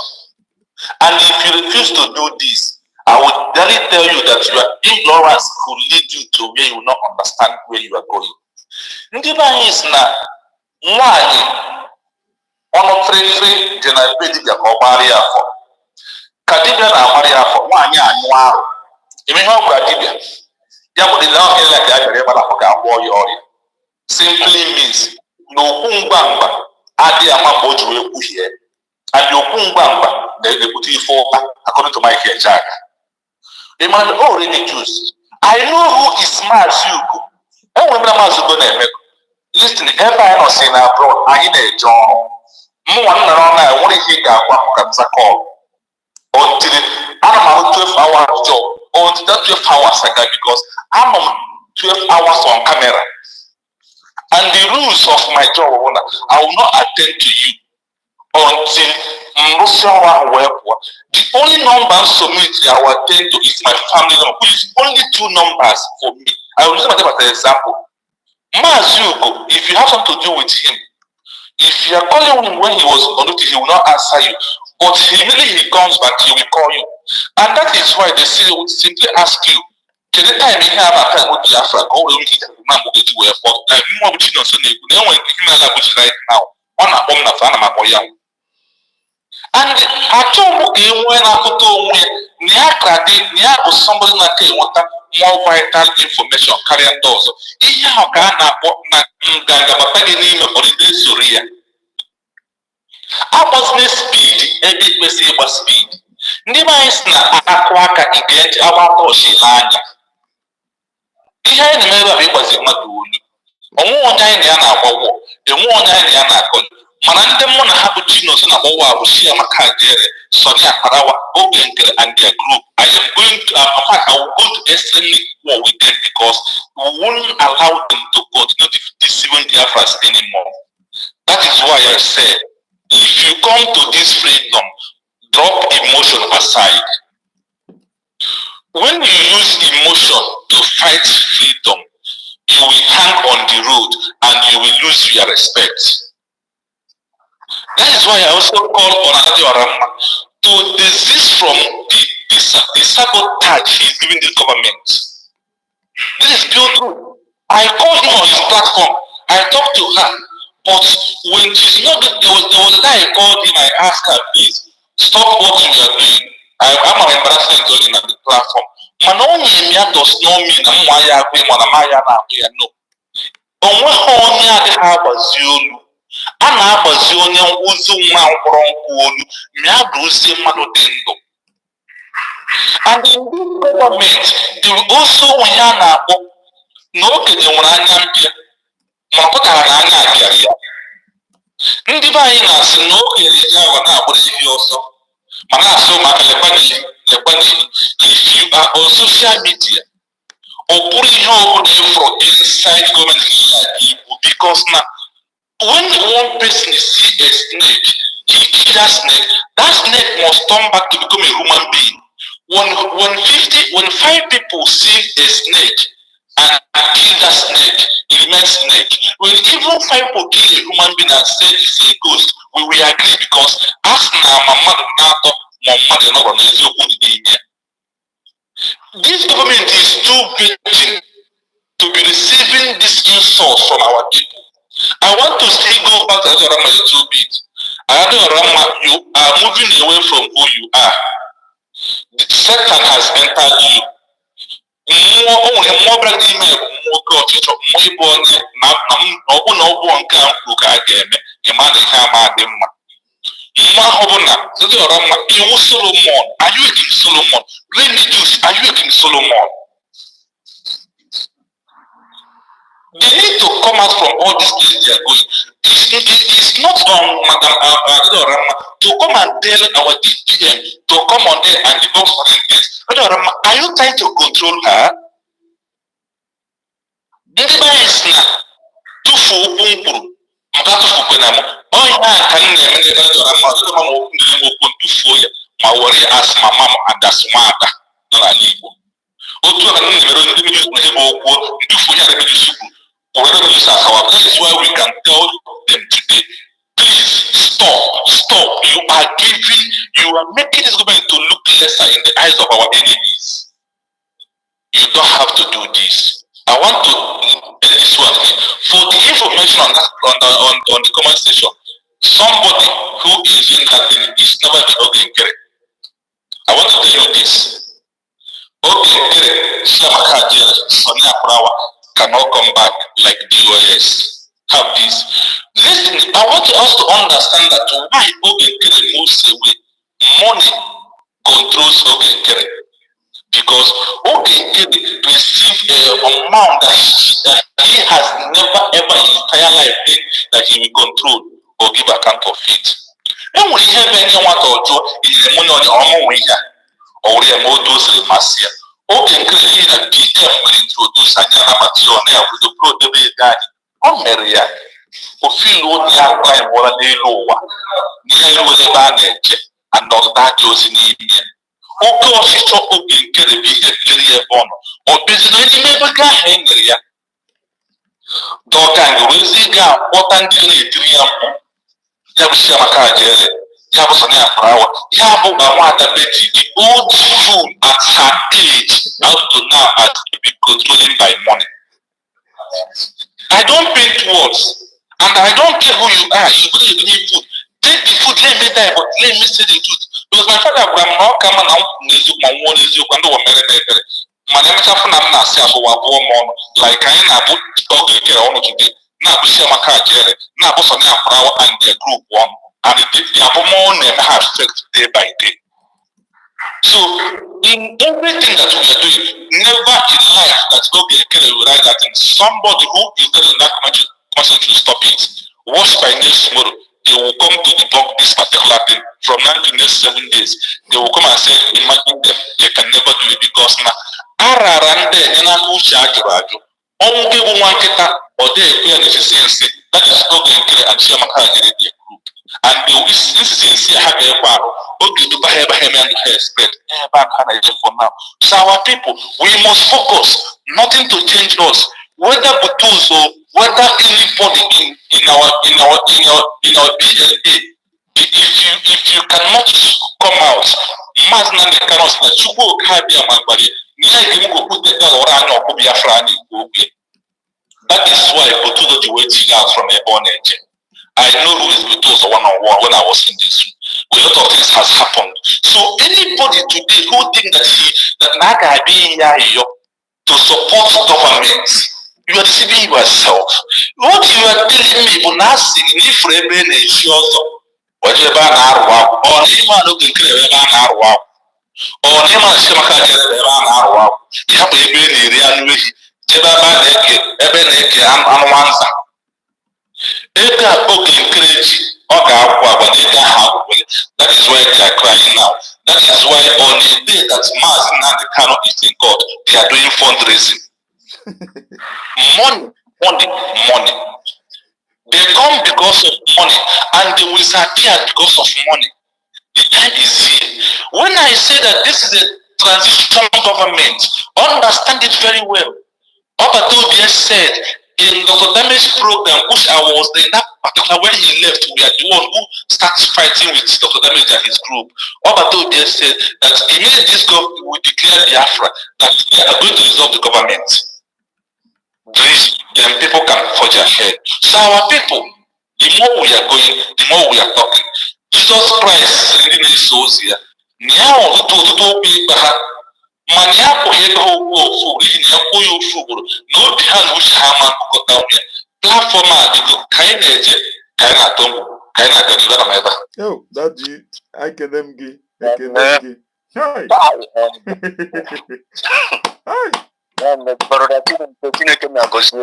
We are blessed having you in our midst. And Biafrans at large are blessed having you in our midst. You are watching the but before I'm up on your son to Nana drum, Okuya got a stress. When I went to Yano, I'm one name working. Can one name working on a quarter is after Bikono Baradmo. When I work, the quarter because yes, my brother. I know. Young way teaching you no Basalo came out images. Pasali program which is it came over 247 na social media. Kada debunk. And that is the right thing, Omer. Because Omer the program na social media. And if you clear the hair na social media, that is the right. Because everybody cash yes, they are Bejo and the center no way no Finland. News Finland in drop the year. Even when we say when no do the thing. When no the thing na program in my own images. This program I be Finland or go Nigeria because here Kurone Wupugo 2024. Kakwana again, baby, I review a back. Or she cannot work a mad no blue news, Biasha when you no blue news.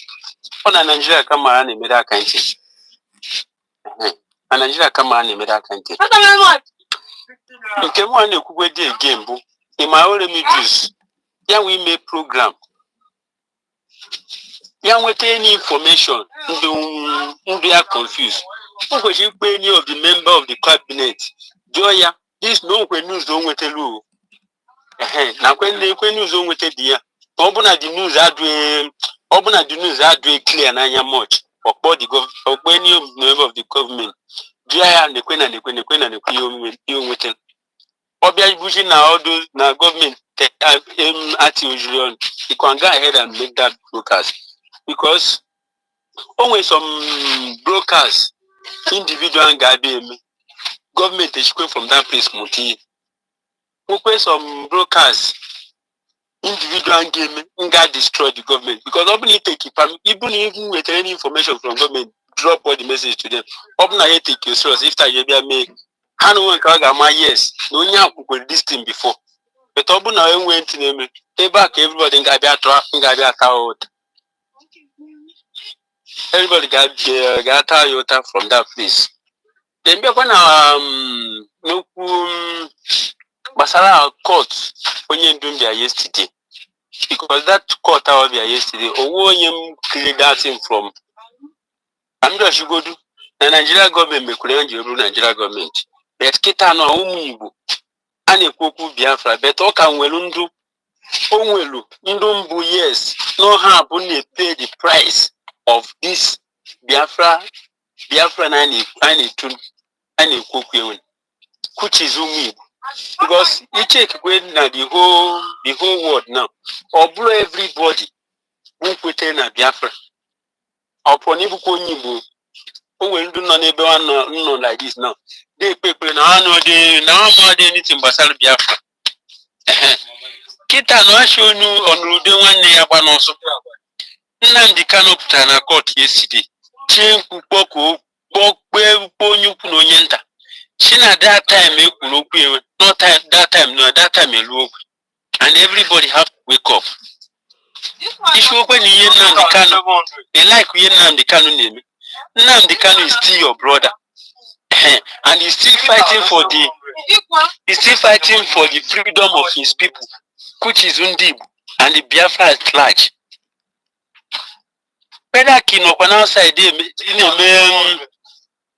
if the whole country now and the whole village is one in a or any place Ojilo today, Undibu remember that's 3,000 every place Ilo and Indibu not waste. Move your mind if you are not keeping Ndibu no one in a baburu. But in the burning no one in a baburu. Any of them 3 years. No one name okay been on a court. One name okay been on a DSS dungeon. Getting to 5 years now, any of them they put okay. I'm a man never into yours or cut on your quick. I know when one night working on a DSS. No bro one name. No bro one name. And again, Oblo is own leader. Everybody push Kurima. Now, Pazotana, if you don't yagi, Azotana as old. Because the more I have to Mazinam the can, or anybody in the Anorio. I'm a Panayela, my mayor, you. I know. Because right from the time, you so Mazinam the can, won't be any day. And there won't be any giving with Simon, our PM of Tawa. No, won't be anybody. Yes. Yeah, no, name and I may and there won't be anybody in Gualam. Yes, because so many people Maka this thing when we issue. Even Ogam no one came himself. So many times on our Juma Jobasalo, Mazinam the can Dajuma Jobasalu, our deputy, our PM.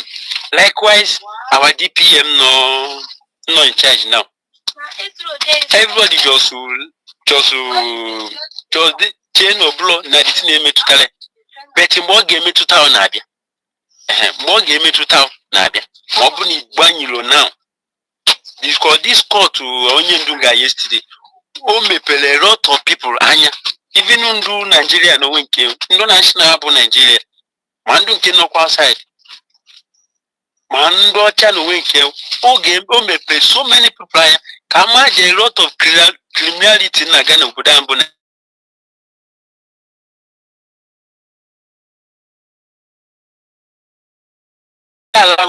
Before Kitano time Igala hole. He can support him so many ways. Which is Oku Mazinam the Kanungu. Or she went in Imari game, Kabiafra Nambia, can get today, can kick in Nagume. And all she go again. The anytime why Umputa Hananjema, Kaimalama na freedom Maya. And this is the right time. Oku Anino Kugide from live from his Mobile broadcast till now. Came with O take it, O lift to the man to up. Mobile broadcasting now. Yeni no Kugide, Hanine na Bena Mezu, and Hanine Gemezu Chakwa. And Oto this is Biafra restoration with the last miracle. For the last miracle, to no one.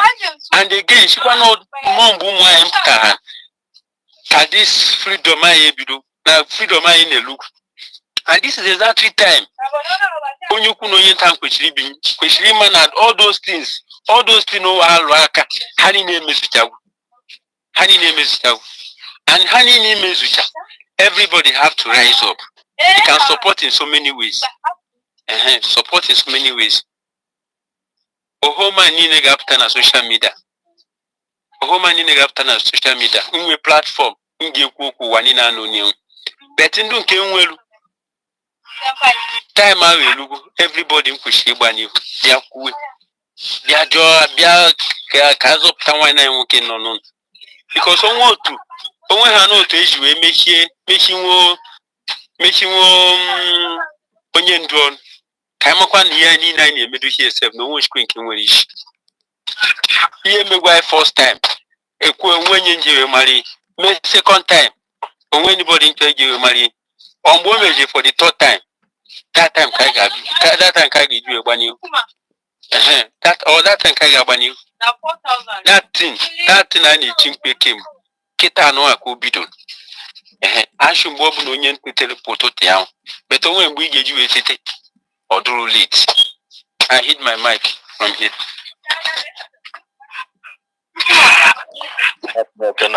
Chineke goziege. Okugo gara straight. And I continue them in water today, and I passing a lot of message across to the group of Ogenkere. Pass that message across to our media partners. Can you avoid misunderstanding?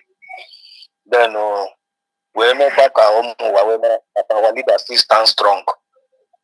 We have never given up. Way cool. And I'm give the up yet. I'm the right to agitate for our freedom and never happen.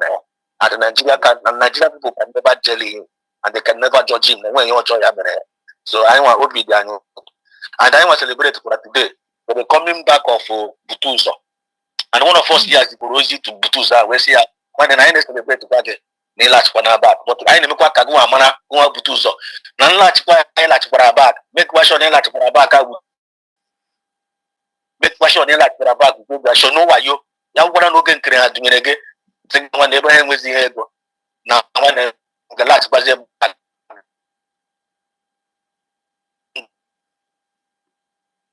directly and the Biafra of Debo. Back because I never we have Biafra is to be large back. Biafra spirit will be with you. The spirit of our land will guide you and guide other men on the ground. Your job will large back. We are going where you want a job would go. Finally. I want to wait a Biafra or Dragonama or Drainama. Go on any more in or there for us. I want to go outside. I'm outside for us.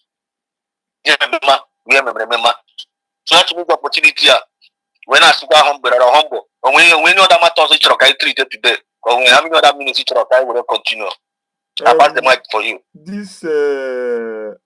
This guy, Amama, and when I know that I be a cool, so I'm my when he came from him. This guy, I'm not watching my car, Jerry. I'm my when he came know the thing. Because we happy because of the relevant.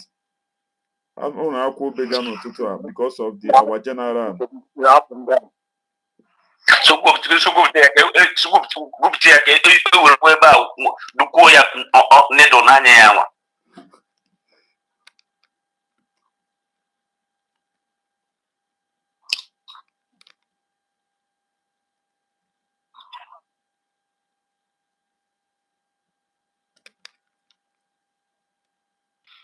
Don't wish anybody like a 3 tickets to me.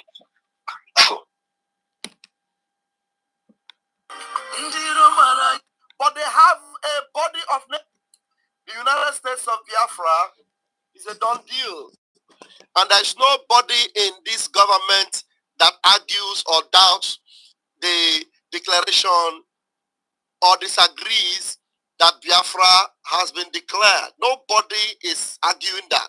But one thing you must know is that this United States of Biafra is functioning right now from the office of the Biafra Republic government in exile. The country is not yet recognized. You cannot be a country if you are only on your own. Nobody have recognized you. That means you are just an island. You are operating on your own. There is no nation in this world that is an acknowledged nation that is functioning just on their own. There are bodies in this world. Even in Africa, there are countries that do not want to belong to African Union, but they have a body of nations that they operate together. And before Burkina Faso, Mali, and Niger broke away from OAU, they have always been recognized by the United Nations. They are part of the United Nations. Even though they are no longer part of ECOWAS, but they are part of the United Nations. I believe they are still under the AU. I believe so, but only ECOWAS. But they are a body of nations that have united. A nation that are recognized. Do you understand me? So anyone trying to cajole you, hoodwink you, deceive you, beguile you to begin to think that Raf Chabakajere, they are BRIGI, they are BRGIE. We are United States of Biafra. There is only one United States of Biafra. And that is the declared nation in Lati. But we must be recognized. And for us to be recognized, we will fight. We will fight for recognition. We will do the needful. And that's why we have our lobbyists that are doing the needful. Now, I have listened to a voice note.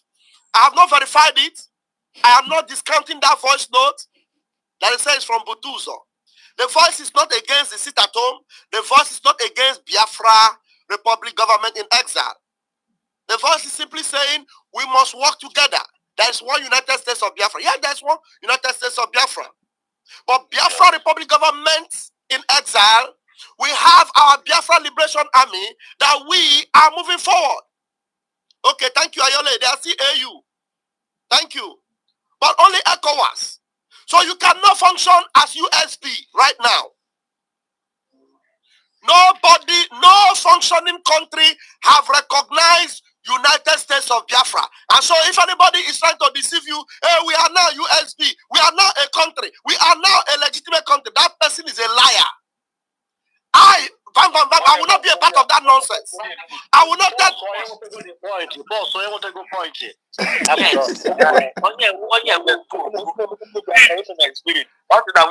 we cannot function as a USB for now. Okay, put a point to it. You don't drop there. Go when not worry now. Go when not worry.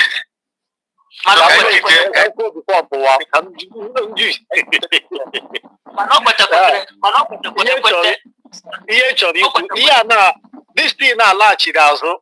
This year now latch it out to this our brother who second to the last. Now boy okay did that thing. These people now fight now. Okay, cannot stop himself. No, man. These people, because our prime minister, now after declaration of Biafra in Lati, now he dissolve this government. Now he dissolve the government in exile. The show of all the cabinet, and these people know where Hamana go now. They need trouble. These people need trouble. This because the template our DPM is using was something our prime minister have already drafted. Those are the 5 of them that all have so draft all the whole names here on this new government. This old government and this new government in exile, all of them they know that they are not going to belong in this government. How many higher belong in a USB, higher cabinet or anything? So this thing had although our prime minister put out today now. These people know that they are not coming back. That I am not as a neutral body. I am not as a neutral body because All this fight they are fighting now, they are fighting to anything to grab whatever they have, whatever they get.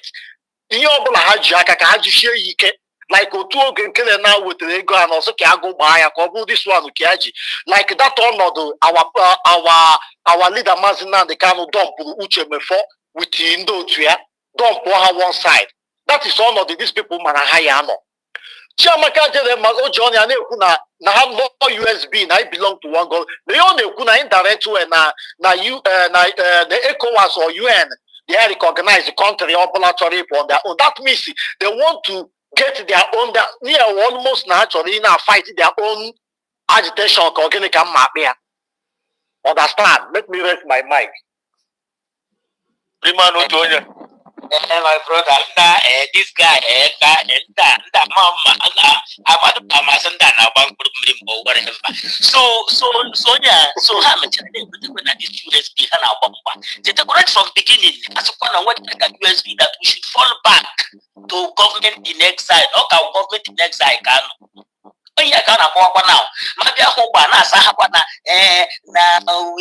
now we are one in USB because General Butuzo now we are one in USB. This guy, the only people, I'm not like Igbo Biafra. See, like what the gullible was and this to miss or man, as time goes on, I don't know like you why you never pay. I generate no way because of that no, and what is it? Even that in April that day. Now, I declare Biafra that day. Now that government and cabinet, one cabinet that government, yeah. All those cabinets, our COS dissolved that they were that government. Then the new government takes over. What this USB? And all do to need dissolve and the no way I declare this thing. And the COS take them on our way, measuring here on the 29th. And then that second time, even now on he was very angry, even that second self, he declared there. Now all that 2nd of December. Because he had a local stage that day, How mama, yes. Now, only government time will USB that now what I has to government in next time. Government in next time, then I never recognize. No, why USB United States of Biafra then Tuto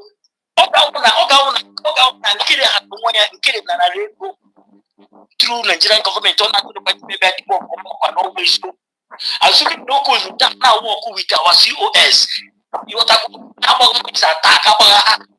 this is our government attack. The congregation but our COS naga recognition now. They destroy it. Assuming Naya no believe even now from the beginning, no believe in USB. Why have they destroy our defense? No, our ground no law. Now I know where USB because the USB leading by COS or the first Taja na is only by Kent Kanako. And again, coming to the comment I make, look, I'm on Hogi in Kiridia, Mano, all power then. Oh, what on the Siganes to get profile here and make your profile. You can some money, get profile on ya and make your so what don't ya and the son of what on your own Hannah got a honey like an aptacha one after the other. I also keep it for to our brother or to some of my Galabons. Let me just do something. And one analysis go we got to go and the guy didn't do to when one that news go put on air on the stop road even made it from you got to go and when we drink down, yeah, go to town. No go to one, or go This kind of news that can happen, I have to direct from government. I'm go just like the news I'm on that yes. Because of the that thing disturb a lot of people, even disturb all my capital. The thing yes.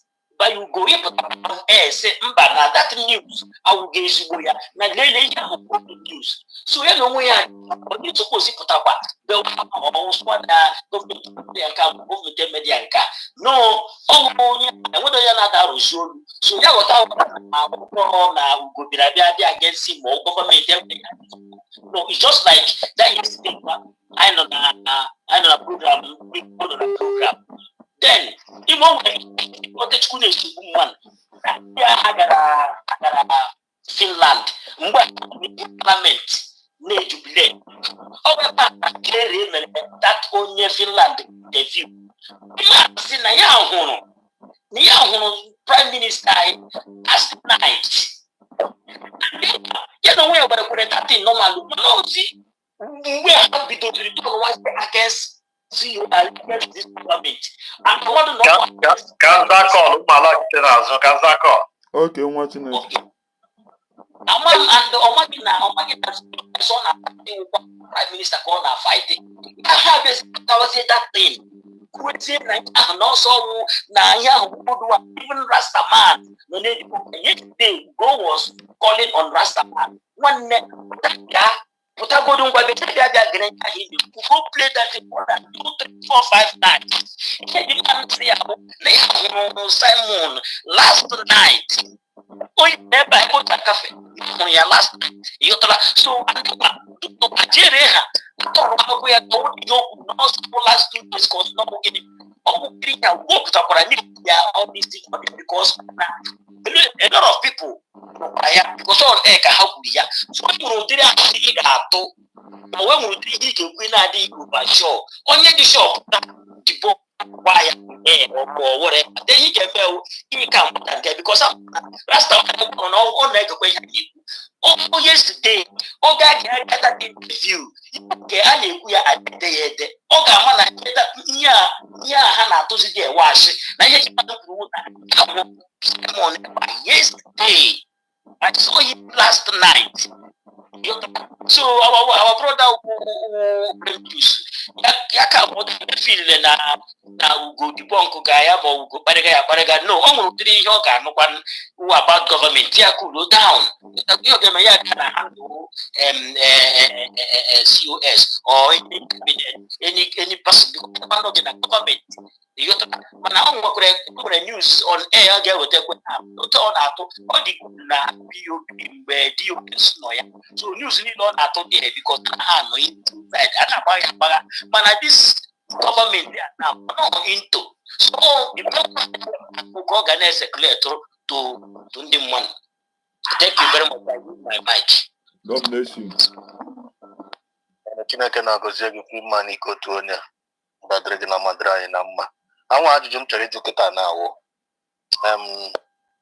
Advice before my judge ajuju. I want to add up due to in every man equal to Guru. One if none of this platform, man must suggest it. Only believe fine for among us, Nande media, Naga, Ebutewa, Munkanka news and Akosra heart attack, na high blood pressure. Nefli na hana ekwezo na agba speed unnecessary speed enweshi n'ọdụ. Onye ọbụla ife anyị bịara na platform abịa gbazie olu si na nwaanyị ihe anyị na-eme adịrọ mma biko welata aka biko emezina ọnọdụrụ anyị mma n'ahụ. Onye ọbụla na-efishi kpaka continue kwa na-efishi kpaka na platform ya na continue that kind thing. Nwaanyị as long as onye abụpụtere ya na social media anyị ga-ejikwa social media na ebe a wee pịa with that person after anyị chọrọ onye ma device. Mụwa ma my idea ọ dịkwa okay. Audio okay. Yes, audio okay. 100% okay. Because we don't like to organize this our new government. Yes. So our media, I want to so I want to go then I know why that's why no, I would not talk you got to say, oh, you are right, my brother. No, sir. Papa, unu ewe n'iwe. Dịka n'ụtụtụ a m pụtara fụ ozi mgba awa Deputy Prime Minister Dr. Ngozi Orabeeze bịa sị maka that sit at home this anụmanụ a tire. Then ma agụcha abịa agụta bute ụzọ dị mmadụ asụlata si bute ụzọ. So ekwesịrị m ịkọmenti ihe mmejọ sụta ige like dị nke m na-abịa online ma bịa fụ nwanne anyị nwoke wụ QTV ịma na otu o si eme n'ihi anụ ma nweta voice ya mbịa sị that's why iji hụ m ji bịa obiọma mebiri celebrate wa maka ifuru ya. So asị m ka m bịa mewe jụwa ọ ya mere ka m na-abịa hụ dị Chineke na ọwụrụ ihe mere eme. I raise my mic. Thank you so much, Humble Lion. Thank you. Spirit. Even from the topic you were today, I can go very, very far. Yes, sir. I never analyze. I don't know Biafra again. And then in the comment section, according to what you are telling us, we're going to complain on the spirit with us. Which means I know Yotago. I know for so much this last topic you were now. Chamaka Jarena Banyo Biafra that the USB government is not functioning for now. I'm gonna buy. It's not functioning for now. Yes. So I don't know because my hand on a platform you must know below. I won't buy my carrier nobler. You don't go idea. I'm sure when the person would advise for Chiamaka Jere Fonko now. And when the person would advise for you now, okay, advice nwere ewu na Chiamaka ga-atụtụ komkom. Okay, the advice you were looking at here because it take that to first of all, young that their group and tell them Onyishua as a whole. Okwetelo na Okwetelo themselves they declare Biafra that 29th of November. You will check opening follow that convention now. Ogenkere mfutalo that on second Biafra okwu oputara Biafra analyze that okwu ofuma emalu yes okay no Okwetelo na declare we Biafra nke na Chiamaka jere mfuta now that shine no nwere ni na USB which is United States of Biafra aka na eme exist onye who go DSF onye Oshia na obi George you should not be judged is this. Number one, before now, you take now, you know better corner. Aqua na that time. Born is to DOS. Yeah, but Kogide yeah, beg for forgiveness. PM, not that in forgiveness. But na corner. The work will talk a show for United States of Biafra government again. I swear. Never. Never. Likewise, okay. Likewise, okay. Kill it too. You know when came. You know, Kokona Hanin and Nakona. Oh, time. Get Amaru. Convention as the just tells the government in Nabata.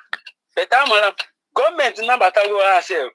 I want indigenous people, Nyaman never takwa again. You also from beginning to end. Because when you put on one another golden one day, Ogade look one name with that. Ogade lay that. Because Okuko anything also Korea do me good first. One make the Hage make a total come. But I want to come now because anything versus bear ambu now. Because Cham abi oge kere mfuta obia dey mepe onu ka kiyen mama ka onu eji obia dey mepe onu ka eji oche no mo Biafra ma ye ona akọ amachari game ona agbade and ya mekwere again Yeah, book game hands and that game hands Umelu Nigeria government in you Minister of Foreign Affairs. Nye Bianco Juku. Check and bring that Minister of Foreign Affairs. Omene month now. Yeah, one hand game on in the Nazu. Azugide. When you that Foreign Affairs. Foreign Affairs, Minister of Foreign Affairs, Nye Bianco Juku. Konweke stop for that declaration. Mazi Simon Epaniku, no December 2nd. But tomorrow, na game on hand in now, what is it? 9 or 1,000 miles ahead of them. Oh, you are Malodia. Na chukwa plan chagwe self. Na why ya hanja abia? No nyewa ya no shigwe. Nyewa ya no shigwe. And which is onye wa ya abun no there now. Aga no gide ti. Hanine, all of them will hide in shame. That konkon hana ako. Age wo that konkon we now. And today no this yesterday onye ndunga record. Hanine from A to Z. All of them will hide in shame. And that yesterday was the beginning of their form, but they are beginning of falling. Running now the go one by one. And that guy gets you energy. We use our leg and walk down to Biafra land. I hit my mind. One Chineke na goziege. Chineke na goziege. Because one I woke brother no so. I try to educate yana.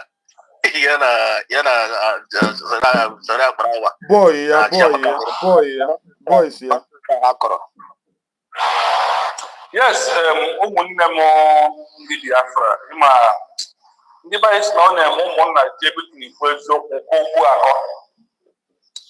And isi ofu asị today, ofu asị sị ọ ga-etake another 100 lives to cover it up. Okay, si aga isi amaka isi asị. Ọ bụrụ na nsi ofu asị today, ka m wee cover ya up, m ga-asị asị 100 to cover one up. Asị la ha na-asị, we have come to an end of it. But before, I want to connection to email and amen. Oh, the mass man came yesterday. Bossy, it's my right to agitate for Biafra. It's my right to agitate for IPOD. I want to connect the spirit of what we are doing to the spirit of mass man. Now, it simply means that mass in Nandekam has understand that we have moved away from IPOB as an organization. That we have also moved away from other part of Simon Neighbor there, and now we have also moved out from bridge and enter government. That is why he said, it's my right to fight for Biafra, not to fight for IPOB again. Have you come down to cross-check and realizing the topic of Mahatma Gandhi yesterday? Why he said, I am fighting for Biafra. Human spirit, correct. What we are fighting for now is USB, United States of Biafra, is what we are fighting for. And that is what we have declared. And that is what we are defending. Whether come run, come sun, come thunder, we are going to defend this. A journey of 1,000 miles starts with one step. Now, why I said a journey of 1,000 miles starts with one step, where we are for now. Now, back to falling into Ogekere and their group, and Chiamaka Ajere, who is Chiamaka has become the pig in Greek. That is how Chiamaka Ajere. Chiamaka Ajere was my closest friend, which I have all his own personal numbers. I am even sometimes when Chiamaka Ajere will talk about problem he's going to discuss. That is extent I gone with him. But when he defended, Chiamaka was in Finland. I was calling him on phone. He refused to pick it today because I texted him a message. I said, Chiamaka, I see you in Finland moving away from the main goal that takes to Finland and join the group. Chiamaka blocked me today. He don't talk to me again. He doesn't call me. So now back to what we are saying. Notice when you said you have declared Biafra and you are still in bridge. If you are still in bridge, why are you going to Finland to declare Biafra? That is the question I'm asking. Bridge. Why do you say, okay, we have done with bridge, let us declare our nation? And then now we have to declare the nation and still fall back to step one. Who does that? When you send a child to school, when he passes second primary school to enter secondary school, can that child go to secondary school and still the same come back, go and school in primary school? Can it be possible? Never. This is what they are telling us. This is how their mind, because ndị minds na ọ na-eme onye iri ihe ọ na-ekwu okwu ọnwụ n'isi ya. Iri ihe ikwesịghị iri, ị na-eme mmehie. Then, ị bịara agwa anyị na-edike ya. So now, ọ na-ekwetago na Ngozi Ọra bụ eze. Nwaanyị ahụ na-ehu ọra anyụma mmiri maọbụ na-agba ọta anyụma mmiri. Na onye a declared Biafra on the second 29th of November. Ụlọ nwatụrụ ụlọ bịa kpasa ya akwasa oteke ụlọ na-awe wee gaa na steeti Maazị Nnamdi Kanu without us knowing na Maazị Simon Ekwekwuole, you must stand on this mandate. What is the mandate? The first mandate is to make sure that they declare Biafra. This is the first mandate. The second mandate is to make sure that he in fact, overthrow the British government and put executive in the United States of Biafra. These are the mandates. The third mandate is to make sure that our BLA, they are working whether good or bad, and they are feeding whether good or bad. We have declared Biafra. We have passed primary school. How are you taking us up to primary school again? Now, you want the world to recognize you. Have the world to recognize you. This is our nation we have declared. This is our constitution. These are the functions. These are our army. This is our police. This is our this and all the things that the government has put in place right now. This is the mandate. This is what we have declared. See, when a man is confused, he speaks with both sides of his mouth, because the first lie he tells is going to push him to be speaking both sides of his mouth. Now you believe that there is one USB. The USB who is in charge, the USB who is her signature was being painted on behalf of Master Nankam and Simon Chiamaka Jere. Is it okay on your signature? Is it there? Chiamaka Jere, your signature is it among all these things? Because of ego, you will know through new machine. $400 every month. You will need to throw news, they throw now, okay, get it. That's what I'm probably doing. Chiamaka Jere, now go to Romania. Need a woman this week, Chiamaka Jere, okay, now going to spiritual. And not what I like, what I get better. I can't say the word, you really good. Oh, what is we put a year before? Against Simon Eba, na Biafra Erisia. We don't forget it. Chiamaka Jere, all Mochinos, na Mazo Kompo, na Mazi Ugo, Morgan phone, wherever the Chigazo, Nika render public apology to Biafrans. I was saying on phone, after 2 hours on the phone, you come out openly and render the public apology. Maz or also Kompo will bear with what I'm saying. This is how Chiamaka Jere comes back. But this time around, I swear I will never going to call you again. But I want to be here to see your downfall and see how you assess yourself at the final point. This your platform will turn to platform. You say. That is where they are going. They will become Guru platform very soon. This is where they are going. So in all these things, we have declared they have now understanding that we only have one USB. If Rama was shining, I get group more. Only see na one way we are being. Bagi see na kitchen. I got to move when I call to I call to one nurse where Beniano team meeting. Ihe a na-abụgo ndị ọra right now. Because I want to go eji n'aka. And anyị ga onwe ihe ọbụla mere ya. We stand here to defend this government with our last laws. So your analysis is out of is out of what we are doing. You are confusing those who are still using passion and emotion to follow you. But those who are hardcore, those who are born Biafra, they have left people behind. One 40 years old man, in a Japan 80 years, you are a fool against Yamaka Jerry. A word is enough for a wise. We stand on the United States of Biafra. Come thunder, come rain, come sign. I also say this in my last conclusion.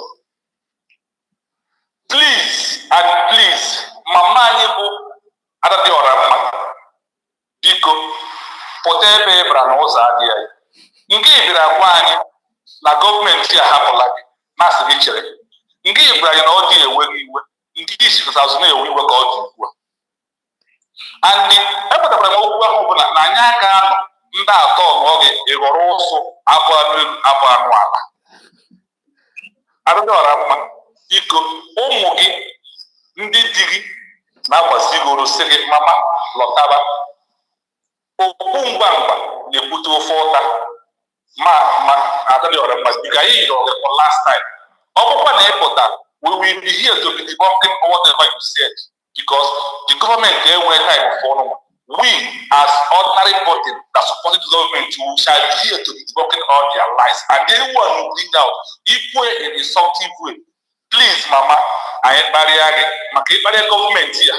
The 2 months and the captive government. In my own in a more but to be free will verify. Over to go and verify. Master Mechanic say go and verify. Before you go verify anything. If you can make a market wine and give money for 20 words. Ekwela eziokwu ahụ ga-egbu ọchụ maka ogbu ọchụ ọbara ndị ahụ egburu adịghị nwapụrụ okwu ahụ n'isi enwekwara ike isi na ibu egbe mana iji ọnọdụ na-egbu ndị mmadụ na-enye ndị mmadụ bụ ike n'ide ụmụnne m ihe m gwadere onye ọbụla oji ọkụ anyazi ọ bụrụ na ọ bụ ogozi ọra bụ eze nwanne ịbụ sabonyere Biafra people ndị emere ka anyị na-aga n'iru. Daddy, thank you. Chukwu gozie gị. Chukwu gozie gị. Ndewo. Ụmụ Biafra unu anụgonu na all over the world.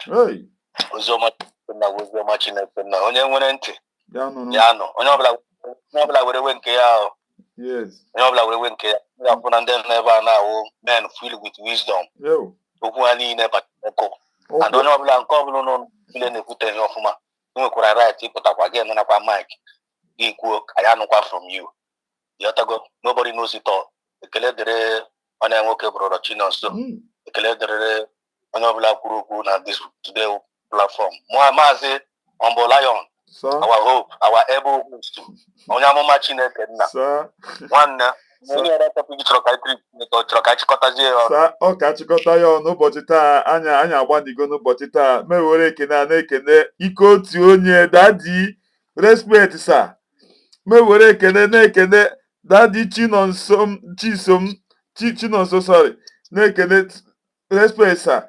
Mewere Daddy Papa Smith na-ekene nwanne anyị Chusu. Daddy ana m ekene gị Chukwu kike gba ọgbụ ume. Brother Kevin ana m ekene gị.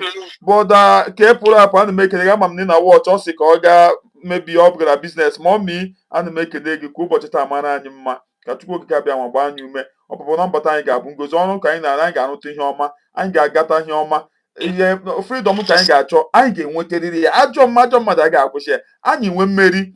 Chukwu okike abịa ma anyị na-ekele gị onye kpọtara our general again nyekwa anyị obi aṅụrị. Chukwu okike abịa ma ana m ekelekwe gị onye ka esi na m ga-agwa ndị mmadụ na Chiamaka Jeru we hide the shame Azaya anya ọgụ aka oge kere we hide the shame Sonia Akparawa we hide the shame Betty we hide the shame Vision no zero vision we hide in shame. Chukwu okike ba make nego onye mere ka ọ dị possible. Ọ bụghị n'ike m, ọ bụghị na amamihe, but ọ wụ na ebe ebere gị ka iji na-eme ihe ọ na-eme. Ana m ekene unu ụmụ Chukwu okike abịa ma. Chukwu okike ba ma gba unu ume, chebe unu, chebere m unu n'aha Chukwu okike abịa ma. Ise. I love you all. I love you all. I love you. Mommy Ngozi, I love you. I love you. Papa Smith. No. Ndewo. Amanyekwa. Grace of God. Ise.